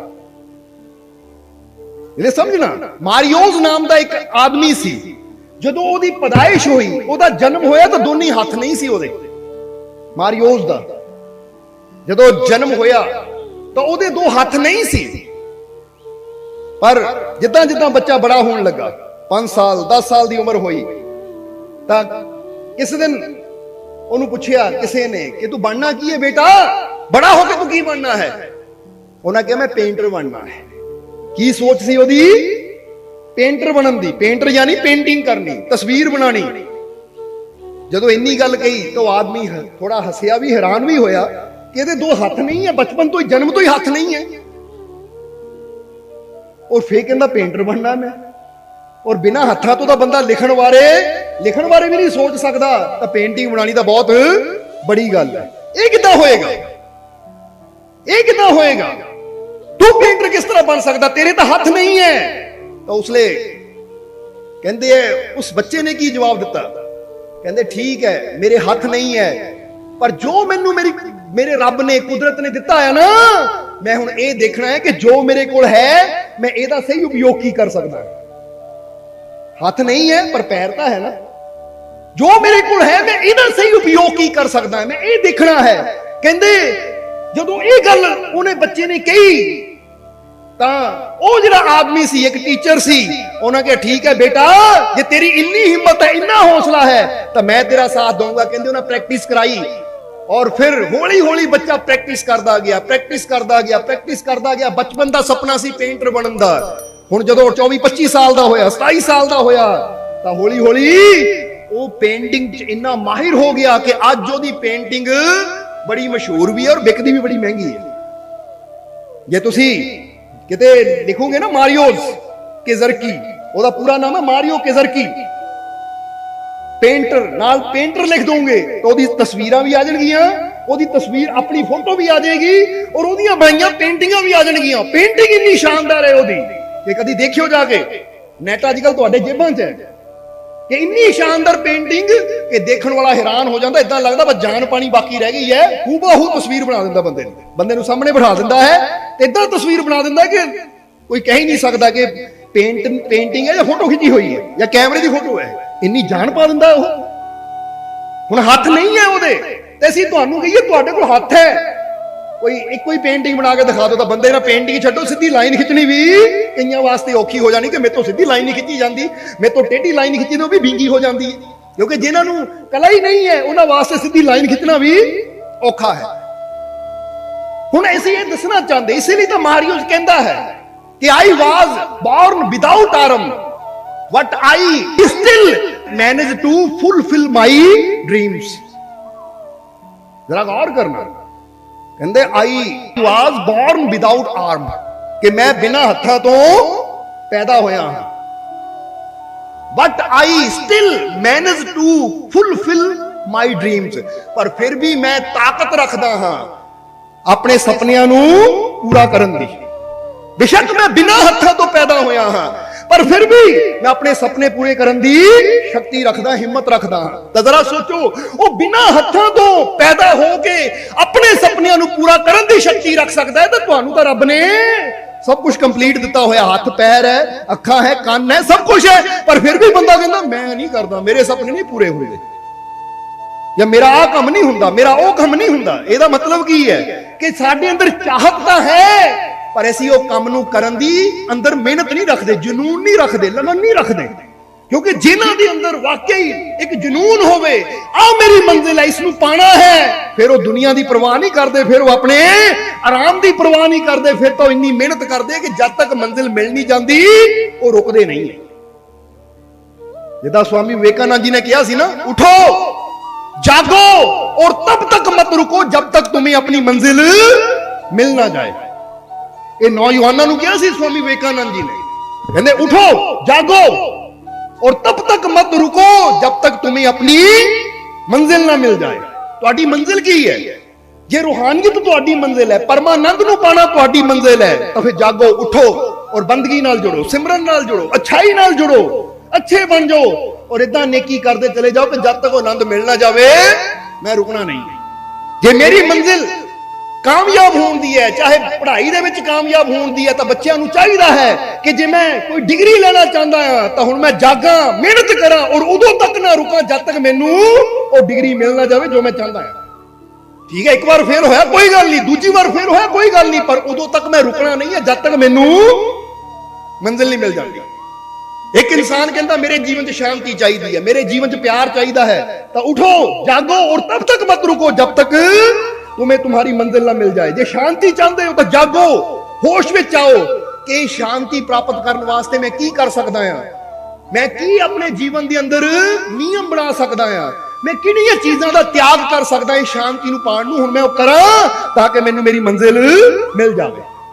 हुण बंदा की है, बंदा चाहता तो है कामयाबी, चाहता तो है शांति, चाहता तो है खुशी, चाहता तो है परमात्मा नूं पाना, पर वो सारिया चीज़ां नूं पाउण वास्ते जिहड़ा काम करना पैंदा है, जिहड़े नियम अपने जीवन च बनाने पैंदे है, वो नियम बनाउण नूं, वो काम करन नूं, मेहनत करन नूं बंदा तैयार नहीं। जिद्दां कोई कहे ना मेरी चाहत है गड्डी, मेरे को भी इदां दी गड्डी होवे, उदाहरण दे रहे हैं भाई, इदां दी गड्डी एक खरीद सकदा तो दूजा भी खरीद सकदा है। जे हुण तेरी मंजिल है गड्डी है तो फिर उठ, इन्नी मेहनत कर, रात की नींद, दिन का चैन तेरा खत्म हो जाए, बस इदा मेहनत कर, इदा सोच कि मैं की ऐसा करा कि अपनी मंजिल तक पहुंचा, तो चीज एक दिन तेरी होएगी। पर मैं चाह लिया मैनू कोई इदां दी गड्डी चाहिए है, वो तो उठ सवेरे 9 बजे काम ते नहीं जाना, मेरी मम्मी सौण नूं दिल करता है, पर मैनू गड्डी चाहिए, गड्डी का सपना देख रहा, मैनू सौण दे, मैनू मैं गड्डी देखनी है, मर्सिडीज की गड्डी देख रहा मैं पूरी नींद में, वो तो सपनियां नाल गड्डी नहीं आनी, ਉਹਦੇ ਵਾਸਤੇ ਮਿਹਨਤ ਕਰਨੀ ਪੈਣੀ ਹੈ, ਜਾਗਣਾ ਪੈਣਾ ਹੈ। ਸੁਪਨਿਆਂ ਨਾਲ ਪਰਮਾਤਮਾ ਨਹੀਂ ਆਣਾ, ਸੁਪਨਿਆਂ ਨਾਲ ਮੰਜ਼ਿਲ ਨਹੀਂ ਮਿਲਣੀ, ਸੁਪਨਿਆਂ ਨਾਲ ਜੀਵਨ 'ਚ ਆਨੰਦ ਨਹੀਂ ਆਣਾ। ਸੁਪਨਾ ਦੇਖੋ ਪਰ ਫਿਰ ਉਹਨੂੰ ਪੂਰਾ ਕਰਨ ਦੀ ਖਾਤਰ ਮਿਹਨਤ ਕਰੋ। ਤਾਂ ਹੀ ਤਾਂ ਉਹਨੇ ਕਿਹਾ ਉਠੋ ਜਾਗੋ, ਇਹਦਾ ਮਤਲਬ ਪਹਿਲਾਂ ਸੁੱਤੇ ਹੋ, ਸੁਪਨਾ ਦੇਖ ਰਹੇ ਹੋ, ਹੁਣ ਸੁਪਨਾ ਦੇਖ ਲਿਆ, ਹੁਣ ਉਠੋ ਜਾਗੋ ਔਰ ਮਿਹਨਤ ਕਰੋ ਔਰ ਉਦੋਂ ਤੱਕ ਨਾ ਰੁਕੋ ਜਦ ਤੱਕ ਮੰਜ਼ਿਲ ਮਿਲ ਨਾ ਜਾਵੇ। ਸਮਝਦੇ ਹੋ? ਹੁਣ ਏਦਾਂ ਸਮਝ ਲੈ ਕਿ ਬੰਦੇ ਨੇ ਦਿੱਲੀ ਜਾਣਾ ਹੈ, ਉਹ 2 ਕਿਲੋਮੀਟਰ ਜਾਂਦਾ ਫਿਰ ਸੌ ਜਾਂਦਾ ਹੈ, वह 2 किलोमीटर तुरता फिर सो जाता है, फिर 2 किलोमीटर तुरता फिर सो जाता है। हुण कोई पता नहीं इन्हें पहुंचना भी है या नहीं, किते सुता सुता मरी ना जाए। समझते हो कि नहीं? एक बंदा कहता है तुरदा है, क्योंकि असीं अपनी गल दसदे हैं। असीं किते भी जाना होवे ना, चाहे किते दिल्ली सत्संग होवे या किते बाहर भी प्रोग्राम साडा होवे, तां साडी एक कोशिश हुंदी जदों चले आ ना तां मंजिल ते पहुंच के रेस्ट कीती जावे। रस्ते 'च असीं बहुत घट रेस्ट करदे हैं, क्योंकि असीं सोचदे जिहड़ा टाइम इत्थे खराब करना है वो अगे जाके मंजिल दा आनंद लईए, वो जीवन नूं मिल के उन्हां दे जीवन 'च आनंद भरीए। इसलिए एक एक मिनट बचाने की कोशिश करते हैं, क्योंकि पता है कि मंजिल बहुत बड़ी है, कर्म बहुत बड़े हैं, काम बहुत बड़े करने हैं, वो टाइम दी बड़ी कमी है, क्योंकि 24 घंटियां लखां जीवां तक पहुंचना है। इसलिए समझना पैंदा है, मेहनत करनी पैंदी है। तो जिन्नी असीं मेहनत करन नूं तैयार है ना, कुदरत सानू उन्ना ही बड़ा इनाम देण नूं भी तैयार रहिंदी है। हुण एक कंपनी दे विच 2 बंदे काम करदे है, एक बंदा 4 घंटे मेहनत करदा है ते एक 12 घंटे मेहनत करन नूं तैयार है, तां कंपनी दा मालिक इनाम किहनूं बड़ा देगा? जवाब दिओ सानू। जिहड़ा 4 घंटे काम करके सुस्ती पा रखदा है या जिहड़ा 12 घंटे काम करदा है, ਉਹਨੂੰ ਮਾਲਿਕ ਨੇ ਕਹਿਣਾ ਇਹ ਅਸਲੀ ਹੱਕਦਾਰ ਹੈ, ਕਿਉਂਕਿ ਜ਼ਿਆਦਾ ਮਿਹਨਤ ਕਰਦਾ ਹੈ। ਇਸੇ ਤਰ੍ਹਾਂ ਕੁਦਰਤ ਤੁਹਾਨੂੰ ਉਹ ਨਹੀਂ ਦਿੰਦੀ ਜੋ ਤੁਸੀਂ ਮੰਗਦੇ ਹੋ। ਹੁਣ ਤੁਸੀਂ ਬੈਠੇ ਮੰਗੀ ਜਾਓ, ਰੱਬਾ ਮੈਨੂੰ ਤੇਰੀ ਰਹਿਮਤ ਚਾਹੀਦੀ ਹੈ, ਰੱਬਾ ਮੈਨੂੰ ਤੇਰੀ ਰਹਿਮਤ ਚਾਹੀਦੀ ਹੈ। ਕੁਦਰਤ ਉਹ ਨਹੀਂ ਦਿੰਦੀ ਜੋ ਅਸੀਂ ਮੰਗਦੇ ਹਾਂ। ਕੁਦਰਤ ਯਾਨੀ ਰੱਬ ਸਾਨੂੰ ਉਹ ਨਹੀਂ ਦਿੰਦਾ ਜੋ ਅਸੀਂ ਮੰਗਦੇ ਹਾਂ। ਰੱਬ ਸਾਨੂੰ ਉਹ ਦਿੰਦਾ ਜਿਹਦੇ ਅਸੀਂ ਲਾਇਕ ਹੁੰਦੇ ਹਾਂ। ਲਾਇਕ ਬਣਾਉਣਾ ਪੈਂਦਾ ਆਪਣੇ ਆਪ ਨੂੰ। ਹੁਣ ਇੱਕ ਬੱਚਾ ਜਾ ਕੇ ਮੰਗੇ, ਮਾਸਟਰ ਜੀ ਆ ਮੈਨੂੰ 10ਵੀਂ ਦਾ ਸਰਟੀਫਿਕੇਟ ਦੇ ਦਿਓ, ਤਾਂ ਮਾਸਟਰ ਦੇ ਦੇਗਾ ਉਹਨੂੰ? ਮੈਨੂੰ ਜੀ 12ਵੀਂ ਦਾ ਸਰਟੀਫਿਕੇਟ ਦੇ ਦਿਓ, ਮਾਸਟਰ ਦੇ ਦੇਗਾ ਉਹਨੂੰ? ਪਰ ਹੁਣ ਬੱਚਾ ਮੰਗਦਾ ਨਹੀਂ ਹੈ, ਮਿਹਨਤ ਕਰਦਾ ਹੈ, ਮਿਹਨਤ ਕਰਦਾ ਹੈ, ਅੱਛੇ ਪੇਪਰ ਦਿੰਦਾ ਹੈ, ਪਾਸ ਹੋ ਜਾਂਦਾ ਹੈ, ਤਾਂ ਫਿਰ ਮਾਸਟਰ ਆਪ ਦਿੰਦਾ ਕਿ ਲੈ ਬੇਟਾ ਤੂੰ ਇੰਨੀ ਮਿਹਨਤ ਕੀਤੀ, ਪਾਸ ਹੋ ਗਿਆ, ਲੈ 10ਵੀਂ ਦਾ ਜਾਂ 12ਵੀਂ ਦਾ ਸਰਟੀਫਿਕੇਟ, ਤੇਰੇ ਬੜੇ ਅੱਛੇ ਨੰਬਰ ਆਏ ਆ। ਹੁਣ ਇਹ ਚੀਜ਼ ਉਹਨੇ ਮੰਗੀ ਨਹੀਂ ਹੈ, ਉਹਨੇ ਮਿਹਨਤ ਕੀਤੀ ਹੈ, ਉਹਨੂੰ ਇਨਾਮ 'ਚ ਮਿਲੀ ਹੈ, ਉਹਨੂੰ ਮਿਲੀ ਹੈ, ਕਿਉਂਕਿ ਲਾਇਕ ਹੈ ਉਸ ਚੀਜ਼ ਦੇ। ਹੁਣ ਅਸੀਂ ਜਦੋਂ ਕੁਝ ਵੀ ਚੀਜ਼ ਮੰਗਦੇ ਆ ਰੱਬ ਤੋਂ, ਤਾਂ ਇਹ ਨਾ ਬੰਦਾ ਦੇਖਦਾ ਰੱਬਾ ਮੈਂ ਮੰਗਿਆ ਤੂੰ ਮੈਨੂੰ ਦਿੱਤਾ ਕਿਉਂ ਨਹੀਂ, ਮੈਂ ਆਹ ਚੀਜ਼ ਮੰਗੀ ਮੈਨੂੰ ਦਿੱਤੀ ਕਿਉਂ ਨਹੀਂ। ਉਹ ਇਹ ਨਾ ਦੇਖੋ ਕਿ ਰੱਬ ਨੇ ਦਿੱਤੀ ਨਹੀਂ, ਇਹ ਦੇਖੋ ਕਿ ਜੋ ਮੈਂ ਮੰਗਿਆ ਕਿ ਮੈਂ ਉਹਦੇ ਲਾਇਕ ਹੈ। ਅਗਰ ਮੈਂ ਆਪਣੇ ਆਪ ਨੂੰ ਉਹਦੇ ਲਾਇਕ ਬਣਾ ਲਵਾਂ ਤਾਂ ਮੈਨੂੰ ਮੰਗਣ ਦੀ ਵੀ ਜ਼ਰੂਰਤ ਨਹੀਂ ਹੈ, ਰੱਬ ਨੇ ਆਪ ਹੀ ਦੇ ਦੇਣੀ ਹੈ ਕਿ ਲੈ ਬਈ खुद ही को कर बुलंद इतना कि हर तकदीर से पहले खुदा बंदे से खुद पूछे बता तेरी रजा क्या है। ਜਦੋਂ ਬੰਦਾ ਮਿਹਨਤ ਕਰਕੇ, ਅੱਛਾਈ ਕਰਕੇ, ਨੇਕੀਆਂ ਕਰਕੇ, ਹੁਣ ਜ਼ਰਾ ਗੌਰ ਕਰਨਾ, ਕਈ ਜਗ੍ਹਾ ਝਗੜੇ ਦੇਖੇ ਆ। ਝਗੜੇ ਪਤਾ ਕੀ ਦੇਖੇ ਆ? ਆ ਜੀ ਮੇਰਾ ਬਾਪ ਮੇਰਾ ਹੱਕ ਨਹੀਂ ਦਿੰਦਾ, ਆ ਮੇਰੇ ਭਰਾ ਨੂੰ ਸਭ ਕੁਝ ਦੇ ਦਿੱਤਾ, ਮੈਨੂੰ ਨਹੀਂ ਹੱਕ ਮਿਲਿਆ, ਆ ਮੈਨੂੰ ਨਹੀਂ ਮਿਲਿਆ, ਆ ਮੈਨੂੰ ਨਹੀਂ ਆ ਮਿਲਿਆ, ਆ ਮੇਰੀ ਮਾਂ ਨੇ ਵਿਤਕਰਾ ਕਰ ਦਿੱਤਾ ਉਹਨੂੰ ਦੇ ਦਿੱਤਾ। ਤਾਂ ਜ਼ਰਾ ਗੌਰ ਕਰੋ, ਫੇਰ ਅਸੀਂ ਕੋਰਟ ਕਚਹਿਰੀਆਂ 'ਚ ਜਾਂਦੇ ਆ, ਕੇਸ ਕਰਦੇ ਆ, ਆਪਣੇ ਮਾਤਾ ਪਿਤਾ ਦੇ ਕੇਸ ਕਰ ਦਿੰਦੇ ਆ। ਦੇਖੀਏ ਅਸੀਂ ਕਈ ਮਾਤਾ ਪਿਤਾ ਦੇ ਕੇਸ ਕਰ ਦਿੰਦੇ ਆ। ਹੁਣ ਇਹਦਾ ਮਤਲਬ ਹੱਕ ਮੰਗਦੇ ਆ ਜ਼ਬਰਦਸਤੀ, ਕੋਰਟ ਕਚਹਿਰੀਆਂ ਥਰੂ ਮੰਗਦੇ ਆ। ਕੋਰਟ ਕਚਹਿਰੀਆਂ 'ਚ ਜਾ ਕੇ ਹੀ ਇਹ ਪਤਾ ਲੱਗਦਾ ਹੈ ਕਿ ਬੰਦਾ ਕੋਰਟ ਕਚਹਿਰੀਆਂ 'ਚ ਪਹੁੰਚਿਆ ਹੈ, ਇਹਦਾ ਮਤਲਬ ਹੱਕ ਲੈਣ ਦਾ ਹੱਕਦਾਰ ਹੈ ਹੀ ਨਹੀਂ। ਕਿਉਂਕਿ ਜੇ ਵਾਕਈ ਹੱਕਦਾਰ ਹੁੰਦਾ ਤਾਂ ਥਾਣਿਆਂ ਕਚਹਿਰੀਆਂ 'ਚ ਨਾ ਜਾਂਦਾ, ਆਪਣੇ ਮਾਂ-ਬਾਪ ਦੇ ਪੈਰਾਂ 'ਚ ਜਾਂਦਾ, ਮਾਂ-ਬਾਪ ਦੇ ਪੈਰਾਂ 'ਚ ਜਾਂਦਾ, ਸੇਵਾ ਕਰਦਾ ਉਹਨਾਂ ਦੀ, ਉਹਨਾਂ ਦੇ ਪੈਰਾਂ ਨੂੰ ਹੱਥ ਲਾ ਕੇ ਸੇਵਾ ਪੁੱਛਦਾ ਕਿ ਮਾਂ-ਬਾਪ ਦੱਸੋ ਮੈਂ ਤੁਹਾਡੀ ਕੀ ਸੇਵਾ ਕਰਾਂ। ਜੇ ਸੇਵਾ ਕਰਦਾ ਤਾਂ ਫਿਰ ਮੰਗਣ ਦੀ ਲੋੜ ਨਹੀਂ ਪੈਣੀ ਸੀ।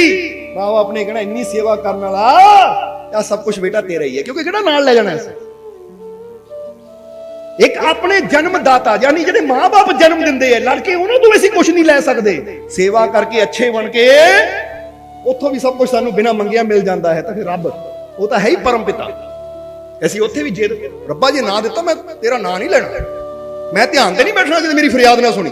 ਉਹ ਜਾ ਭਾਈ, ਤੇਰੇ ਵਰਗੇ ਲੱਖਾਂ ਘੁੰਮਦੇ ਹੈ, ਆ ਲੱਖਾਂ ਆਕਾਸ਼ ਗੰਗਾ ਹੈ ਜਿੱਥੇ ਲੱਖਾਂ ਹੀ ਪ੍ਰਥਵੀਆਂ, ਕਰੋੜਾਂ ਹੀ ਸੂਰਜ, ਕਰੋੜਾਂ ਹੀ ਆਕਾਸ਼, ਕਰੋੜਾਂ ਹੀ ਸਿਤਾਰੇ, ਕਿੰਨਾ ਕੁਛ ਹੈ।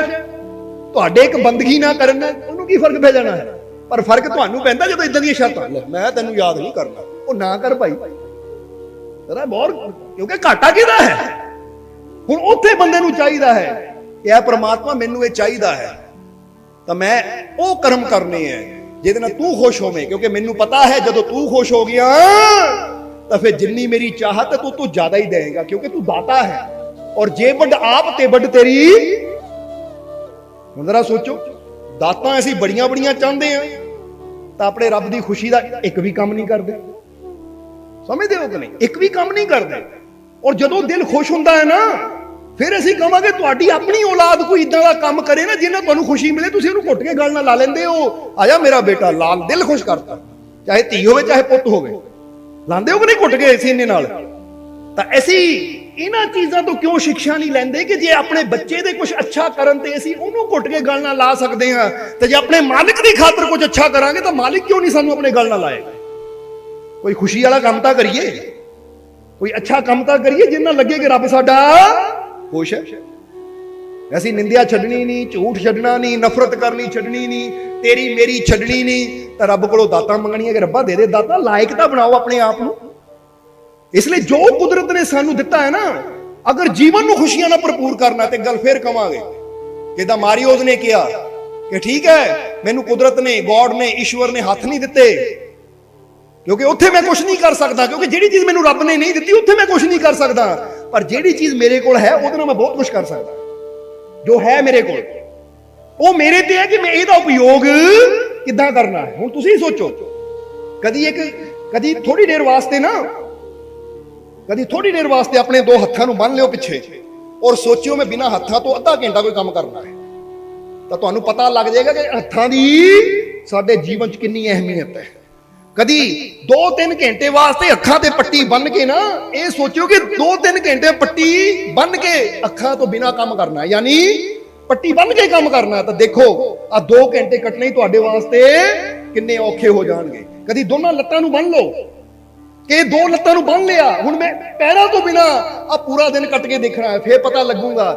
ਅੱਜ ਬੰਦਾ ਕਹਿੰਦਾ ਰੱਬ ਨੇ ਮੈਨੂੰ ਕੀ ਦਿੱਤਾ ਹੈ, ਜਦੋਂ ਇੱਕ ਚੀਜ਼ ਅਸੀਂ ਇਸ ਤਰ੍ਹਾਂ ਕਰਕੇ ਦੇਖਾਂਗੇ ਨਾ, ਫਿਰ ਪਤਾ ਲੱਗੇਗਾ ਕਿ ਸਾਨੂੰ ਸਾਡੇ ਰੱਬ ਨੇ ਕਿੰਨੀਆਂ ਵੱਡੀਆਂ ਦਾਤਾਂ ਦਿੱਤੀਆਂ ਜਿਨ੍ਹਾਂ ਦੀ ਕਦਰ ਅਸੀਂ ਕਦੀ ਜਾਣੀ ਨਹੀਂ ਹੈ, ਜਿਨ੍ਹਾਂ ਦੀ ਕੀਮਤ ਅਸੀਂ ਜਾਣੀ ਨਹੀਂ ਹੈ। ਇਹਦਾ ਪੁੱਛੋ ਉਹਨਾਂ ਨੂੰ ਜਿਹਦੇ ਅੱਖਾਂ ਨਹੀਂ ਹੈ ਕਿੱਦਾਂ ਮੁਹਤਾਜ ਹੈ ਦੂਜਿਆਂ ਦੇ, ਜਿਹਨਾਂ ਦੇ ਹੱਥ ਨਹੀਂ ਹੈ ਕਿੱਦਾਂ ਮੁਹਤਾਜ ਹੈ ਦੂਜਿਆਂ ਦੇ, ਜਦੋਂ ਪੈਰ ਨਹੀਂ ਹੈ ਕਿੱਦਾਂ ਮੁਹਤਾਜ ਹੈ ਦੂਜਿਆਂ ਦੇ। ਤੁਹਾਡੇ ਕੋਲ ਸਭ ਕੁਝ ਹੈ, ਫਿਰ ਕਿਤੇ ਰੱਬ ਸਾਨੂੰ ਕੀ ਦਿੰਦਾ ਹੈ, ਰੱਬ ਸਾਡੇ ਵਾਸਤੇ ਕੀ ਕਰਦਾ ਹੈ?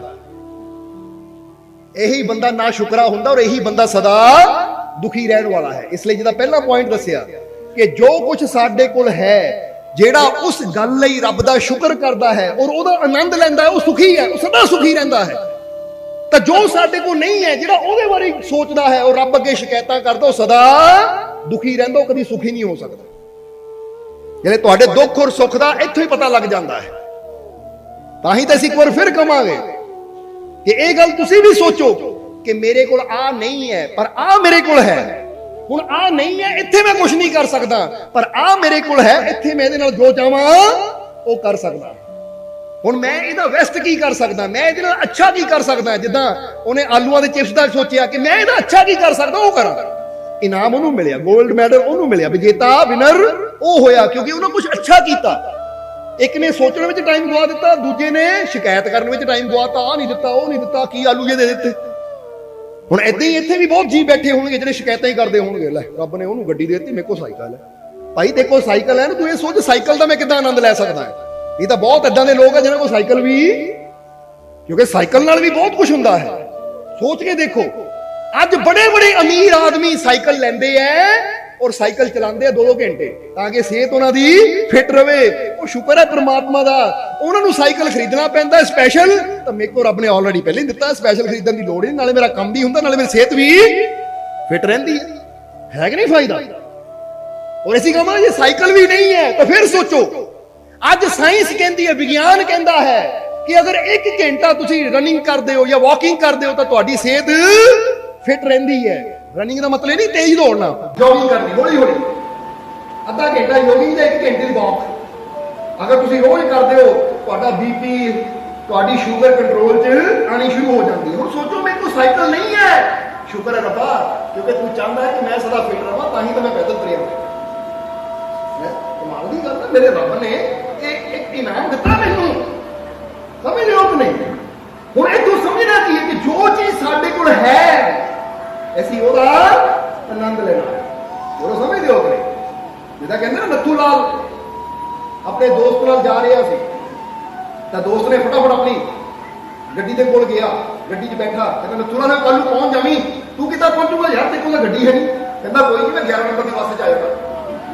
ਉਹ ਕਹਿੰਦਾ ਤੇਰੇ ਕੋਲ ਬੱਸ ਹੈ, ਉਹ ਕਹਿੰਦਾ ਹੈ 11 ਨੰਬਰ ਦੀ ਬੱਸ। ਉਹ ਕਹਿੰਦਾ ਕਿਹੜੀ ਹੈ? ਕਹਿੰਦਾ ਆ ਦੇ 2 ਪੈਰ।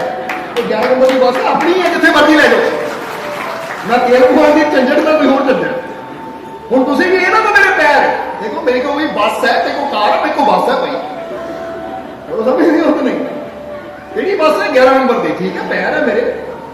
ਹੁਣ जरा सोचो, ये पैर ना होंगे और 10 करोड़ की गड्डी सामने होंगी, की करना इस ना रेस पानी सी ना ब्रेक दवानी सी। इसका मतलब गड्डी नालों ज्यादा तुम्हारी हेल्थ जरूरी है। ठीक है, वो साधन है, हौली हौली मेहनत करोगे आ जाएंगे, पर जब तक नहीं है उन्होंने वाली सोची जाइए, दुखी हो जाइए और अपना समय गवाई जाइए, ये मूर्खता है। आज जो चीज है उसका आनंद लेना सीखो। और समझते हो हम ऐसे की है, पखे की ठंडी हवा चल रही है, रब ने कितनी ठंडी हवा हुई, वाह मजा आ गया। कह दे एक बार वाह। सोचो हवा बंद हो जाए, पिछे दे कितनी ऑक्सीजन की कमी आ गई। सिलेंडर 30,000 में बिकता सी, वो काहदे वास्ते ऑक्सीजन। मेरे रब ने फ्री कितने बड़ा सिलेंडर तैयार किया है, एक पैसा नहीं देना पैंदा, वाह मजा आ गया। इतने डॉक्टरों को 2 घंटे ऑक्सीजन लैनी हो तो 10,000 बिल बन जाता, 15,000 बिल बन जाता है। रब ਤੁਹਾਡੀ ਉਮਰ ਕਿੰਨੀ ਹੈ ਚੈੱਕ ਕਰੋ, 30 ਸਾਲ 35 ਸਾਲ 40 ਸਾਲ 70 ਸਾਲ, ਇੰਨੇ ਸਾਲਾਂ ਤੋਂ ਮੈਂ ਰੱਬ ਦੀ ਫ੍ਰੀ ਆਕਸੀਜਨ ਲੈ ਰਿਹਾ ਹਾਂ, ਤਾਂ ਇੱਕ ਵੀ ਰੁਪਿਆ ਕਦੀ ਉਹਨਾਂ ਮੇਰੇ ਤੋਂ ਮੰਗਿਆ ਨਹੀਂ। ਇਹਦਾ ਧੰਨਵਾਦ ਨਾ ਕਰਾਂ ਤਾਂ ਹੋਰ ਕੀ ਕਰਾਂ। ਹੁਣ ਕਈ ਵਾਰ ਅਸੀਂ ਹੈਰਾਨ ਹੁੰਦੇ ਆ ਕਿ ਬੰਦਾ ਡਾਕਟਰ ਕੋਲ ਜਾਂਦਾ ਹੈ, ਡਾਕਟਰ ਫੀਸ ਵੀ ਲੈਂਦਾ ਹੈ, ਦਵਾਈਆਂ ਦੇ ਪੈਸੇ ਵੀ ਲੈਂਦਾ ਹੈ, ਰੂਮ ਦਾ ਕਿਰਾਇਆ ਵੀ ਲੈਂਦਾ, ਤਾਂ ਫਿਰ ਵੀ ਬੰਦਾ ਜਾਣ ਲੱਗ ਪੈਂਦਾ ਇਹ ਡਾਕਟਰ ਸਾਹਿਬ ਤੁਹਾਡੀ ਬਹੁਤ ਬਹੁਤ ਮਿਹਰਬਾਨੀ, ਤੁਸੀਂ ਮੈਨੂੰ ਬਚਾ ਲਿਆ। ਭਾਈ ਉਹਨਾਂ ਪੈਸੇ ਦੀ ਖਾਤਰ ਕੀਤਾ, ਦੇਖੋ ਪੈਸਾ ਨਾ ਹੁੰਦਾ ਨਾ ਅੰਦਰ ਆਣ ਹੀ ਦੇਣਾ ਸੀ ਤੈਨੂੰ। पैसा ना होंदा तेरा ऑपरेशन ही नहीं होना सी। पैसा लिया फिर भी तू ਉਹਦਾ ਧੰਨਵਾਦ ਕਰ ਰਿਹਾ ਹੈ, ਤਾਂ ਜਿਹੜਾ ਉਹ ਬਿਨਾਂ ਪੈਸੇ ਤੋਂ ਸਭ ਕੁਝ ਕਰੀ ਜਾਂਦਾ, ਕਦੀ ਉਹਦਾ ਵੀ ਧੰਨਵਾਦ ਕਰਿਆ, ਕਦੀ ਉਹਨੂੰ ਵੀ ਕਹਿ ਦਿਆ ਕਰਾਂ ਮੇਰੇ ਮਾਲਿਕ ਤੇਰਾ ਸ਼ੁਕਰੀਆ। ਪਰ ਉੱਥੇ ਕੀ ਕਹਿੰਦੇ ਰੱਬ ਨੇ ਕੀ ਕੀਤਾ, ਉਹ ਮਾਲਕ ਨੇ ਕੀ ਕੀਤਾ। ਤਾਂ ਡਾਕਟਰ ਜਿਹੜਾ ਲੱਖਾਂ ਰੁਪਇਆ ਫੀਸ ਲੈਂਦਾ, ਹਾਂ ਡਾਕਟਰ ਸਾਹਿਬ ਨੇ ਸਭ ਕੁਝ ਕੀਤਾ, ਇਹ ਡਾਕਟਰ ਸਾਹਿਬ ਨੇ ਸਭ ਕੁਝ ਕੀਤਾ, ਕਾਹਦੇ ਨਾਲ ਕੀਤਾ? ਨਾ ਦੇ ਉਹ ਫੀਸ ਨਹੀਂ ਕਰੇ ਫਿਰ ਤਾਂ ਮੰਨਾਂਗੇ ਠੀਕ ਹੈ ਡਾਕਟਰ ਨੇ ਕੁਝ ਕੀਤਾ। ਪਰ ਤੁਸੀਂ ਇੱਕ ਵਾਰ ਕਹਿ ਦਿਓ ਨਾ कि डॉक्टर साहब दिखाना है पर्ची 200 रुपया, पर्ची के पैसे है कल आ जाए, उत्थे डॉक्टर करे तो फिर बंदा कहे हाँ।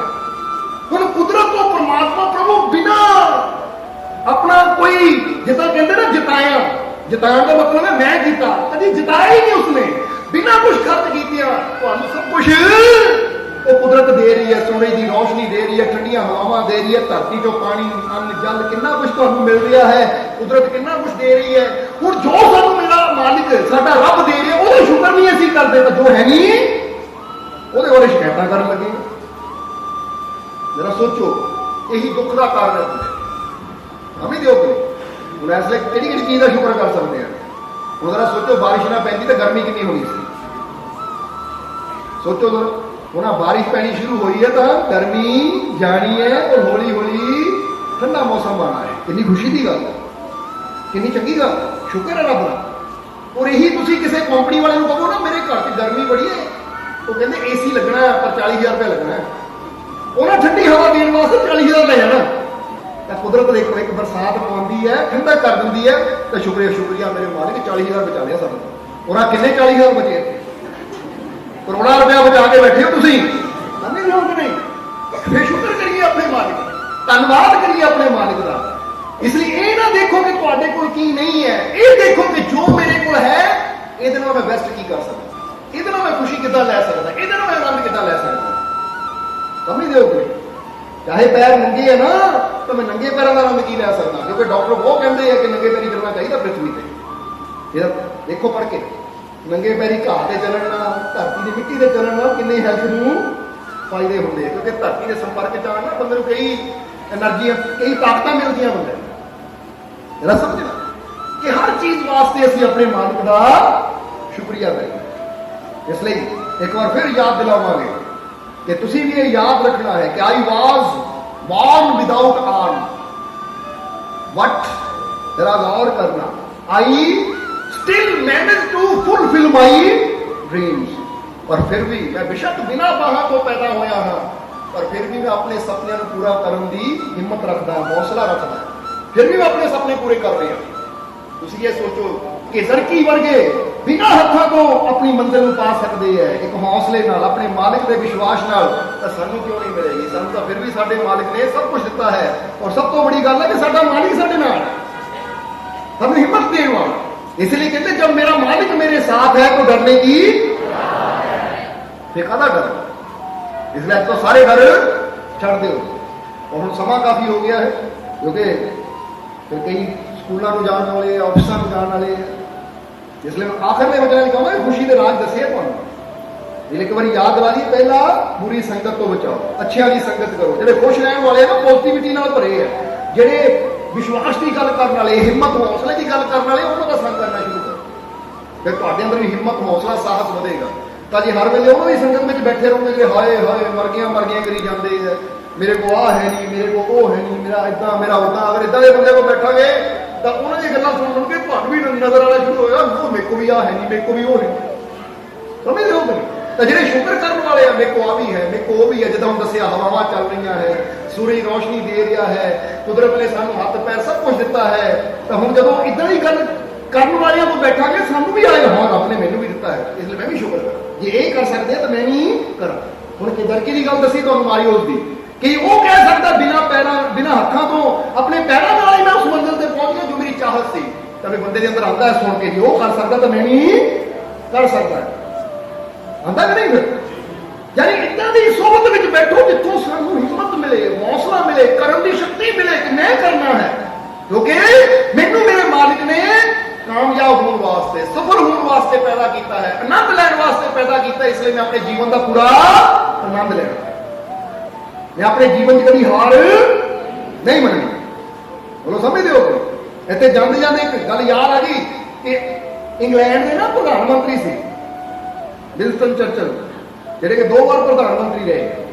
एक बार उन्होंने ऑक्सफोर्ड यूनिवर्सिटी के अंदर ना भाषण देने वास्ते बुलाया गया। ग्रेजुएशन का डे सी, जो सारे बच्चों को ग्रेजुएशन में ना वो दिता जाता है, सर्टिफिकेट वगैरह दिते जाते, तो वो डे सी उन्होंने PM को बुलाया, इंग्लैंड के प्रधानमंत्री को बुलाया और उन्होंने भाषण देने वास्ते जो बुलाया तो स्टेज लगी हुई सी।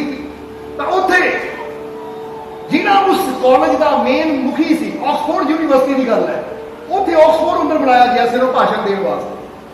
तो जो मेन उत्थे का समझ लो कि मालिक सी यूनिवर्सिटी का, वो पहला माइक पे आया, PM साहब आए हैं जो बड़े अच्छे है इदा इदा, क्योंकि बहुत अच्छे लोग हैं जो सी जिन्हें सोच बड़ी पॉजिटिव सी। चर्चिल की सोच बड़ी पॉजिटिव सी, इसलिए कुछ नेता ऐसे हुए, इब्राहिम लिंकन, विंस्टन चर्चिल, इदा कुछ नेता हुए जिन्हें सोच बड़ी पॉजिटिव सी। वो कहते उन्हें अद्धा घंटा लाया तारीफ करने दे विच, और फिर कहा बच्चों को लो हुण तुहाडे मोरे साडे प्राइम मिनिस्टर आ रहे अपनी गल रखण, यानी तुहानूं समझाण। कहते चर्चिल जदों आए माइक के सामने तो वो ऐसा भाषण सी जिहड़ा यादगारी भाषण किया जाता है, और जिन्हों अज भी ऑक्सफोर्ड यूनिवर्सिटी के अंदर ना कहते लिखती रूप लाया हुआ, वो यादगारी भाषण सी जिन्हों अज तक भी याद रखा जाता है। पर वो सीगा कितनी देर का? सिर्फ 30 सेकंड का। कितनी देर का भाषण सी?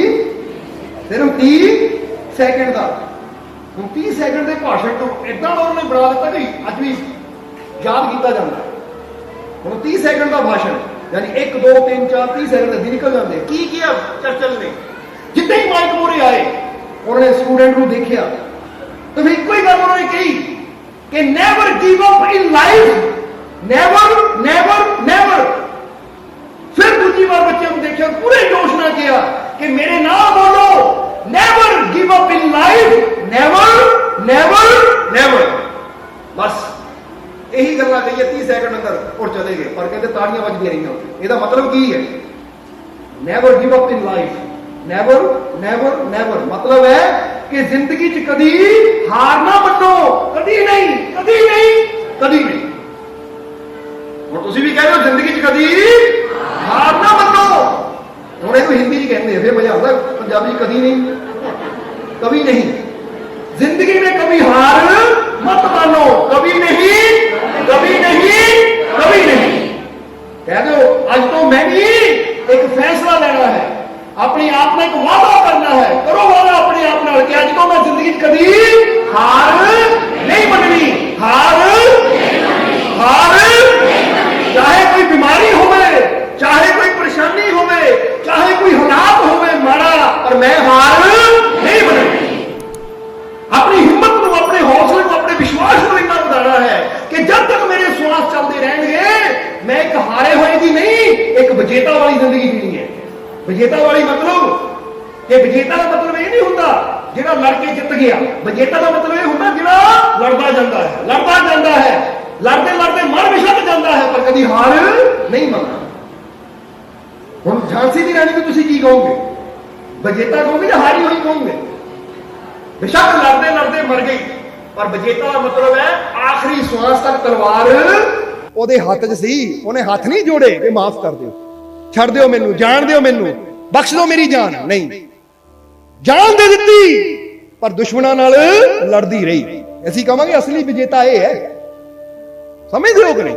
ਸੋ ਤੁਹਾਡੇ ਜੀਵਨ 'ਚ ਜਿੱਦਾਂ ਦੇ ਮਰਜ਼ੀ ਹਾਲਾਤ ਹੋਣ, ਬਿਮਾਰੀ ਹੋਵੇ, ਤਕਲੀਫ ਹੋਵੇ, ਦੁੱਖ ਹੋਵੇ, ਹਾਰ ਮੰਨੋ ਨਾ ਕਦੀ ਵੀ, ਬਲਕਿ ਇਹ ਕਹੋ ਜਦ ਤੱਕ ਮੇਰੇ ਸਵਾਸ ਚੱਲ ਰਹੇ ਆ ਮੈਂ ਹਰ ਤਰ੍ਹਾਂ ਦੇ ਹਾਲਾਤ ਨਾਲ, ਹਰ ਤਰ੍ਹਾਂ ਦੀ ਬਿਮਾਰੀ ਨਾਲ, ਹਰ ਤਰ੍ਹਾਂ ਦੀ ਮੁਸ਼ਕਿਲ ਨਾਲ ਲੜਨਾ ਹੈ। ਗਿਵ ਅਪ ਨਹੀਂ ਕਰਨਾ। ਗਿਵ ਅਪ ਦਾ ਮਤਲਬ ਹੈ ਹਾਰ ਕੇ ਨਹੀਂ ਬੈਠਣਾ, ਨਿਰਾਸ਼ ਹੋ ਕੇ ਨਹੀਂ ਬੈਠਣਾ। ਸਮਝ ਆ ਗਈ ਕਿ ਨਹੀਂ ਸਾਡੀ ਗੱਲ? ਕਿਉਂਕਿ ਤੁਸੀਂ ਉਸ ਬਾਪ ਦੇ ਬੱਚੇ ਹੋ। ਅੱਛਾ ਇੱਕ ਗੱਲ ਦੱਸੋ ਸਾਨੂੰ ਕਿ ਉਹ ਭਗਵਾਨ ਕਦੀ ਹਾਰਿਆ? ਇਤਿਹਾਸ ਦੀ ਕੋਈ ਵੀ ਘਟਨਾ ਪੜ੍ਹ ਕੇ ਦੇਖ ਲਓ, ਭਗਵਾਨ ਕੀ ਜਿਹੜੇ ਭਗਵਾਨ ਨਾਲ ਜੁੜੇ ਆ ਉਹ ਨਹੀਂ ਕਦੀ ਹਾਰੇ। ਸ਼੍ਰੀ ਕ੍ਰਿਸ਼ਨ ਜਿੱਤ ਹੋਈ ਕਿ ਨਹੀਂ ਉਹਨਾਂ ਦੀ ਮਹਾਭਾਰਤ? ਰਾਮ ਜਿੱਤ ਹੋਈ ਕਿ ਨਹੀਂ? ਮਹਾਤਮਾ ਬੁੱਧ ਦੀ ਜਿੱਤ ਹੋਈ ਕਿ ਨਹੀਂ? ਯਾਨੀ ਹਰ ਪਾਸੇ ਅਗਰ ਦੇਖਿਆ ਜਾਵੇ, ਚਾਹੇ ਸ਼੍ਰੀ ਗੁਰੂ ਨਾਨਕ ਦੇਵ ਜੀ ਨੂੰ ਲੈ ਲਈਏ, ਗੁਰੂਆਂ ਰਹਿਬਰਾਂ ਨੂੰ ਲੈ, ਜਿੱਤਣ ਦਾ ਮਤਲਬ ਇਹ ਨਹੀਂ ਕਿ ਦੋ ਸੈਨਾ ਲੜ ਰਹੀਆਂ ਹੈ ਤਾਂ ਉੱਥੇ ਤਲਵਾਰਾਂ ਲੈ ਕੇ ਲੜ ਰਹੇ ਤਾਂ ਉੱਥੇ ਜਿੱਤ। ਜਿੱਤ ਦਾ ਮਤਲਬ ਹੈ ਕਿ ਅਨਿਆਏ ਦੇ ਖਿਲਾਫ ਜਾਂ ਬੁਰਾਈ ਦੇ ਖਿਲਾਫ ਜਾਂ ਅਤਿਆਚਾਰ ਦੇ ਖਿਲਾਫ, ਜਾਂ ਐਸੀ ਕਹਿ ਲਈਏ ਕਿ ਸੰਸਾਰ ਦੇ ਉੱਤੇ ਸਮਾਜ ਉੱਪਰ ਬਹੁਤ ਪਾਪ ਹੁੰਦੇ ਹੈ, ਉਹਨਾਂ ਦੇ ਖਿਲਾਫ ਗੁਰੂ ਰਹਿਬਰ ਸੰਤ ਮਹਾਪੁਰਸ਼ ਆਪਣੇ ਆਖਰੀ ਸਵਾਸਾਂ ਤੱਕ ਲੜਦੇ ਚਲੇ ਗਏ। ਲੜਨ ਦਾ ਮਤਲਬ ਜਿੱਦਾਂ ਫਿਰ ਕਹਾਂਗੇ ਕੋਈ ਤਲਵਾਰਾਂ ਲੈ ਕੇ ਨਹੀਂ, ਸੱਚ ਦੀ ਆਵਾਜ਼ ਬੁਲੰਦ ਕਰਦੇ ਚਲੇ ਗਏ। ਲੋਕਾਂ ਨੇ ਨਿੰਦਿਆ ਕੀਤੀ ਪਰ ਉਹਨਾਂ ਨੇ ਪਰਵਾਹ ਨਹੀਂ ਕੀਤੀ। ਲੋਕਾਂ ਨੇ ਬੁਰਾ ਬੋਲਿਆ, ਉਹਨਾਂ ਨੇ ਪਰਵਾਹ ਨਹੀਂ ਕੀਤੀ। ਉਹਨਾਂ ਨੇ ਇਹ ਨਹੀਂ ਦੇਖਿਆ ਕਿ ਦੁਨੀਆ ਕੀ ਕਰਦੀ ਹੈ, ਉਹਨਾਂ ਨੇ ਇਹ ਦੇਖਿਆ ਮੈਂ ਕੀ ਕਰ ਸਕਦਾ। ਕਿਉਂਕਿ ਅਸੀਂ ਦੂਜੇ ਨੂੰ ਨਹੀਂ ਕੰਟਰੋਲ ਕਰ ਸਕਦੇ, ਆਪਣੇ ਆਪ ਨੂੰ ਕੰਟਰੋਲ ਕਰ ਸਕਦੇ। ਮੈਂ ਅੱਛਾ, ਇਸ ਲਈ ਅੱਜ ਤੋਂ ਨੈਵਰ ਗਿਵ ਅਪ ਇਨ ਲਾਈਫ, ਨੈਵਰ ਨੈਵਰ ਨੈਵਰ। ਇਹ ਚਰਚਲ ਦਾ ਸਭ ਤੋਂ ਯਾਦਗਾਰੀ ਭਾਸ਼ਣ ਹੈ ਜਿਹੜਾ ਅੱਜ ਵੀ ਲਿਖਿਆ ਹੋਇਆ ਉੱਥੇ ਆਕਸਫੋਰਡ ਦੇ ਅੰਦਰ, ਉਹ ਯੂਨੀਵਰਸਿਟੀ ਦੇ ਅੰਦਰ ਅੱਜ ਵੀ ਲਿਖਿਆ ਹੋਇਆ ਹੈ। ਔਰ ਬੱਚਿਆਂ ਨੂੰ ਦੱਸਿਆ ਜਾਂਦਾ ਹੈ ਕਿ ਜ਼ਿੰਦਗੀ 'ਚ ਕਦੀ ਜੇ ਫੇਲ ਵੀ ਹੋ ਜਾਵੋ ਤਾਂ ਵੀ हार ना मनो, दोबारा लगो, उठो, जागो और तब तक मत रुको जब तक तुम्हें अपनी मंजिल ना मिल जाए। समझ आ गई कि नहीं? इसलिए मालिक दे बच्चे हो, और जब मेरा मालिक मेरे साथ है तो डरने की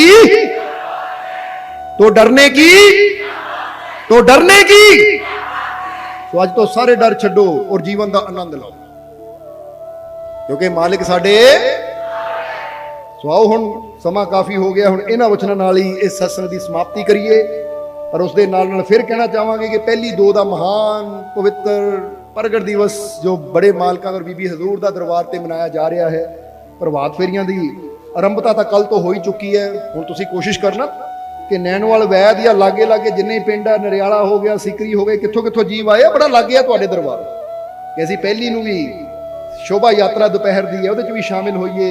फिर रात का भी सत्संग है, फिर अगले दिन तो है ही खुशियां का दिन कि 11 बजे 171 फुट उच्चे निशान साहब की चढ़ाई होनी है और वो खुशियां का टाइम है। और जिद्दां ही पहले ही दसिया जे जीवन च खुशी चाहिए तो अच्छी संगत में जरूर जाओ। अज इत्थे आए हैं तो देखो अपने नूं फील करो, नींद उड़ी कि नहीं, जोश आया कि नहीं अंदर, कितना जोश है। जय मालकां दी। बस ये जोश नूं कायम रखना सदा, ढिले नहीं कभी पैना, क्योंकि पहले दसिया मंजिल बड़ी वड्डी है, जे ढिले पै गए, सुस्त पै गए तो फिर टाइम निकल जाएगा, मंजिल नहीं मिलेगी। क्योंकि बड़ी मंजिलों के मुसाफिर छोटे झगड़ों में नहीं पड़ते। जिन्होंने बड़ी मंजिल ते पहुंचना होवे ना, वो छोटी छोटियां गल्लां दी फिक्र नहीं करते, झगड़ियां 'च नहीं पैंदे कि ना मैनू की बोलिया, कि ना मैनू की कह दिता, मेरे कोल की है कि नहीं है, इदां दी फिक्र नहीं करते। वो कहते साडी मंजिल बहुत बड़ी है।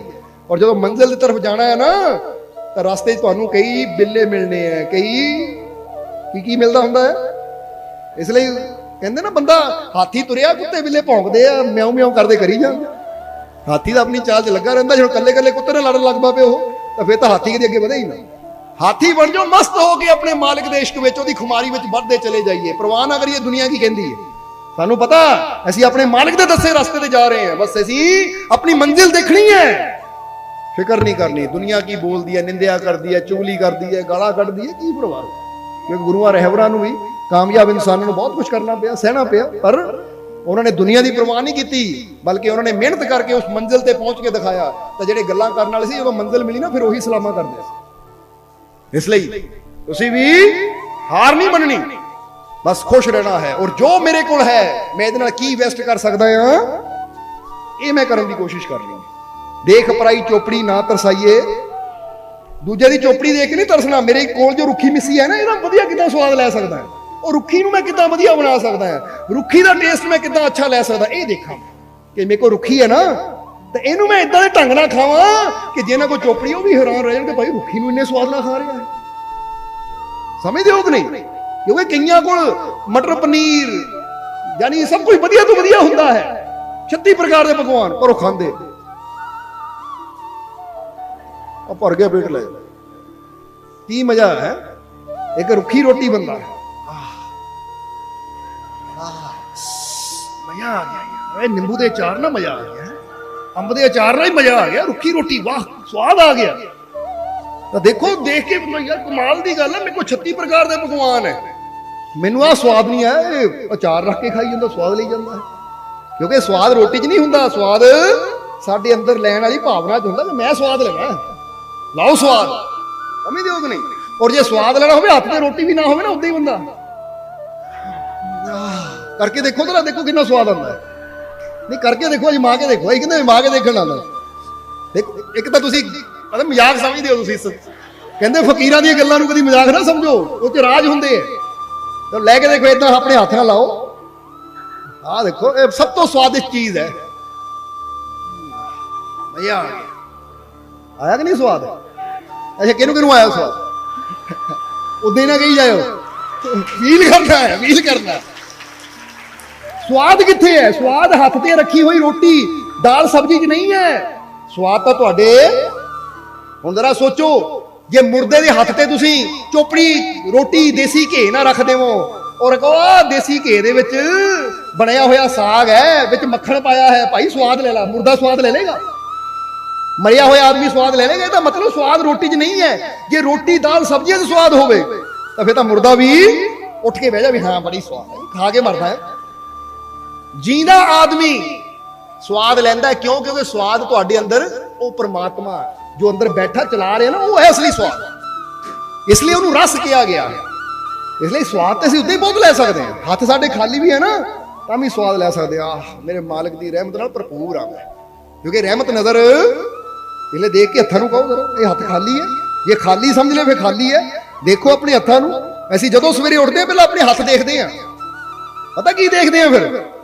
ਕਿ ਸ਼ੁਕਰ ਹੈ ਮੇਰੇ ਮਾਲਿਕ, ਇਹਨਾਂ ਹੱਥਾਂ 'ਚ ਇੰਨੀਆਂ ਰਹਿਮਤਾਂ ਹੈ ਕਿ ਇਹਨਾਂ ਰਹਿਮਤਾਂ ਦਾ ਫਾਇਦਾ ਅਸੀਂ ਤਾਂ ਲੈਣਾ ਤਾਂ ਲੱਖਾਂ ਜੀਵਾਂ ਨੂੰ ਵੀ ਦੇਣਾ ਹੈ। ਆਹੀ ਕਹਿੰਦੇ ਨਾ ਸਮਝੀ ਖਾਲੀ ਹੱਥ ਫਕਰਾਂ ਦੇ, ਇਹਨਾਂ ਹੱਥਾਂ 'ਚ ਬੜੀ ਤਸੀਰ ਯਾਰਾ, ਜਦ ਮੱਥੇ ਤੇ ਹੱਥ ਰੱਖ ਦੇਣ ਫਕਰ ਬਦਲ ਜਾਂਦੀ ਹੈ ਲਿਖੀ ਤਕਦੀਰ ਯਾਰਾ। ਝੋਲੀ ਅੱਡੀ ਖੜੇ ਦਰ ਫਕਰਾਂ ਦੇ, ਕਈ ਬਾਦਸ਼ਾਹ ਕਈ ਅਮੀਰ ਯਾਰਾ। ਦੇਖ ਫਕਰਾਂ ਨੂੰ ਅੱਲਾ ਦਾ ਦਰਸ਼ ਪਾਵੇਂ, ਫਕਰ ਅੱਲਾ ਦੀ ਹੈ ਤਸਵੀਰ ਯਾਰਾ। ਇਹ ਹੈ ਫਕੀਰਾਂ ਦਾ। ਇਸ ਲਈ ਆਪਣੇ ਹੱਥਾਂ ਨੂੰ ਕਦੀ ਖਾਲੀ ਨਾ ਸਮਝੋ, ਇਹ ਖਾਲੀ ਹੱਥ ਨਹੀਂ ਹੈ, ਇਹ ਮੇਰੇ ਮਾਲਿਕ ਨੇ ਮੈਨੂੰ ਬਣਾਇਆ ਹੈ। ਤਾਂ ਮੇਰੇ ਹੱਥਾਂ 'ਚ ਬਹੁਤ ਰਹਿਮਤਾਂ ਹੈ, ਬਹੁਤ ਬਰਕਤਾਂ ਹੈ, ਬਹੁਤ ਬਖਸ਼ਿਸ਼ਾਂ ਹੈ। ਜਦੋਂ ਫੀਲ ਕਰੋਗੇ ਤੁਹਾਨੂੰ ਆਪਣੇ ਹੱਥ ਭਾਰੀ ਲੱਗਣਗੇ। ਭਾਰੀ ਦਾ ਮਤਲਬ ਲੱਗੇਗਾ ਕੁਝ ਹੈ ਮੇਰੇ ਹੱਥਾਂ 'ਚ। ਸੋ ਦੇਖ ਕੇ ਫੀਲ ਕਰੋ ਮੇਰੇ ਹੱਥਾਂ 'ਚ ਬਹੁਤ ਰਹਿਮਤ ਹੈ। ਮੇਰੇ ਮਾਲਿਕ ਨੇ ਰਹਿਮਤ ਰੱਖੀ ਹੋਈ ਹੈ ਮੇਰੇ ਹੱਥਾਂ 'ਚ, ਬਰਕਤ ਰੱਖੀ ਹੋਈ ਹੈ ਮੇਰੇ ਹੱਥਾਂ 'ਚ, ਖੁਸ਼ੀਆਂ ਰੱਖੀਆਂ ਹੋਈਆਂ ਮੇਰੇ ਹੱਥਾਂ 'ਚ। ਇਹ ਮੇਰੇ ਹੱਥ ਖਾਲੀ ਨਹੀਂ ਹੈ, ਬਹੁਤ ਕੁਝ ਹੈ ਮੇਰੇ ਕੋਲ। ਜਦੋਂ ਫੀਲ ਕਰਾਂਗੇ ਤਾਂ ਫਿਰ ਤੁਹਾਨੂੰ ਫੀਲ ਹੋਏਗਾ ਕਿ ਵਾਕਈ ਬਰਕਤ ਹੱਥਾਂ 'ਚ ਹੁੰਦੀ ਹੈ, ਰਹਿਮਤ ਹੱਥਾਂ 'ਚ ਹੁੰਦੀ ਹੈ, ਚੀਜ਼ਾਂ 'ਚ ਨਹੀਂ ਹੁੰਦੀ। ਕਈ ਵਾਰ ਲੱਖਾਂ ਪਤੀ ਵੀ ਦੁਖੀ ਹੋ ਕੇ ਬੈਠੇ ਹੁੰਦੇ ਆ, ਤਾਂ ਕਈ ਵਾਰ ਜਿਹਦੇ ਪੱਲੇ ਕੁਝ ਵੀ ਨਹੀਂ ਹੈ ਉਹ ਵੀ ਆਨੰਦ ਲੈ ਰਿਹਾ ਹੁੰਦਾ, ਕਿਉਂਕਿ ਬਰਕਤ ਖੁਸ਼ੀ ਇੱਥੇ ਹੈ ਅੰਦਰ। ਕਿਉਂਕਿ ਅੰਦਰ ਹੈ ਸਾਡਾ ਮਾਲਿਕ ਪਰਮਾਤਮਾ ਪ੍ਰਭੂ, ਉਹਨੂੰ ਮਹਿਸੂਸ ਕਰੋ। ਕਰ ਲਿਆ ਕਿ ਨਹੀਂ? ਇਸ ਲਈ ਬਸ ਇਹ ਚੀਜ਼ ਸਮਝਣੀ, ਇਹ ਬਰਕਤ ਰਹਿਮਤ ਸਾਡੇ ਅੰਦਰ ਹੈ। ਔਰ ਜਿਸ ਤਰ੍ਹਾਂ ਦੱਸ ਰਹੇ ਸੀ ਕਿ 2 ਅਕਤੂਬਰ 1 ਔਰ 2 ਨੂੰ ਜ਼ਰੂਰ ਪਹੁੰਚੋ ਔਰ ਪਹੁੰਚ ਕੇ ਖੁਸ਼ੀਆਂ ਦੇ ਵਿੱਚ ਸ਼ਾਮਿਲ ਹੋਵੋ ਔਰ ਬਹੁਤ ਕੁਝ ਜੀਵਨ 'ਚ ਸਿੱਖਣਾ ਹੈ। ਕਿਉਂਕਿ ਜਿੱਦਾਂ ਦੱਸਿਆ ਕਿ ਜੈਸੀ ਸੰਗਤ ਕਰਨੀ ਹੈ ਵੈਸਾ ਜੀਵਨ 'ਚ ਰੰਗ ਚੜ੍ਹਨਾ ਹੈ। ਜਿੱਦਾਂ ਅੱਜ ਬੈਠੇ ਹੋ ਇਦਾਂ ਹੀ 1 2 ਨੂੰ ਆਉਂਗੇ, ਜਿੰਨਾ ਟਾਈਮ ਮਾਲਕ ਦੇ ਦਰਬਾਰ 'ਚ ਬਿਤਾਉਂਗੇ, ਜਰਾ ਸੋਚੋ ਉਨਾ ਫਾਇਦਾ ਕਿਹਨੂੰ ਹੋਣਾ ਹੈ? ਹੋਣਾ ਕਿ ਨਹੀਂ? ਜਰਾ ਸੋਚ ਕੇ ਦੇਖੋ, ਅਗਰ ਮੈਂ ਇਹ ਟਾਈਮ ਗਵਾ ਦਿੱਤਾ ਤਾਂ ਮੈਨੂੰ ਲਾਸ ਕੀ ਹੋਣਾ ਹੈ? ਇਹਨੂੰ ਇਦਾਂ ਸੋਚੋ, ਜੇ ਅੱਜ ਮੈਂ ਸਤਸੰਗ 'ਚ ਨਾ ਬਹਿੰਦਾ ਤਾਂ ਫਿਰ ਮੈਨੂੰ ਕੀ ਕੁਛ ਮੇਰਾ ਉਹ ਚਲਾ ਜਾਣਾ ਸੀ। ਆ ਜੋ ਮੈਂ ਮੁਸਕਰਾਇਆ ਹਾਂ, ਜੋ ਮੈਂ ਆਨੰਦ ਲਿਆ ਹੈ, ਜੋ ਮੈਨੂੰ ਖੁਸ਼ੀ ਮਿਲੀ ਹੈ, ਮਿਲਣੀ ਸੀ? ਜਰਾ ਸੋਚੋ, ਸੋਚਿਆ ਕਰੋ ਕਿ ਮੈਨੂੰ ਨਾ ਜਾਣ 'ਚ ਕੀ ਨੁਕਸਾਨ ਹੈ ਤਾਂ ਜਾਣ 'ਚ ਕੀ ਫਾਇਦਾ ਹੈ, ਕਰਨ ਦਾ ਕੀ ਫਾਇਦਾ ਹੈ ਤਾਂ ਨਾ ਕਰਨ ਦਾ ਕੀ ਨੁਕਸਾਨ ਹੈ। ਸੋਚਿਆ ਕਰੋ ਕਿ ਜੇ ਮੈਂ ਐਕਸਰਸਾਈਜ਼ ਕਰਦਾ ਤਾਂ ਕੀ ਫਾਇਦਾ, ਨਹੀਂ ਕਰਦਾ ਤਾਂ ਕੀ ਨੁਕਸਾਨ ਹੈ। ਜੇ ਮੈਂ ਸਿਮਰਨ ਕਰਦਾ ਕੀ ਫਾਇਦਾ, ਨਹੀਂ ਕਰਦਾ ਕੀ ਨੁਕਸਾਨ ਹੈ। ਜੇ ਮੈਂ ਦਾਨ ਪੁੰਨ ਕਰਦਾ ਤਾਂ ਕੀ ਫਾਇਦਾ, ਨਹੀਂ ਕਰਦਾ ਤਾਂ ਕੀ ਨੁਕਸਾਨ ਹੈ। ਜਦੋਂ ਇਦਾਂ ਬੰਦਾ ਨਫਾ ਨੁਕਸਾਨ ਸੋਚਦਾ ਹੈ ਨਾ, ਫਿਰ ਬੰਦੇ ਦਾ ਕਰਨ ਨੂੰ ਦਿਲ ਕਰਦਾ ਹੈ ਕਿ ਮੈਂ ਉਹ ਕੰਮ ਕਰਾਂ ਜਿਸ 'ਚ ਮੈਨੂੰ ਲਾਭ ਹੋਵੇ।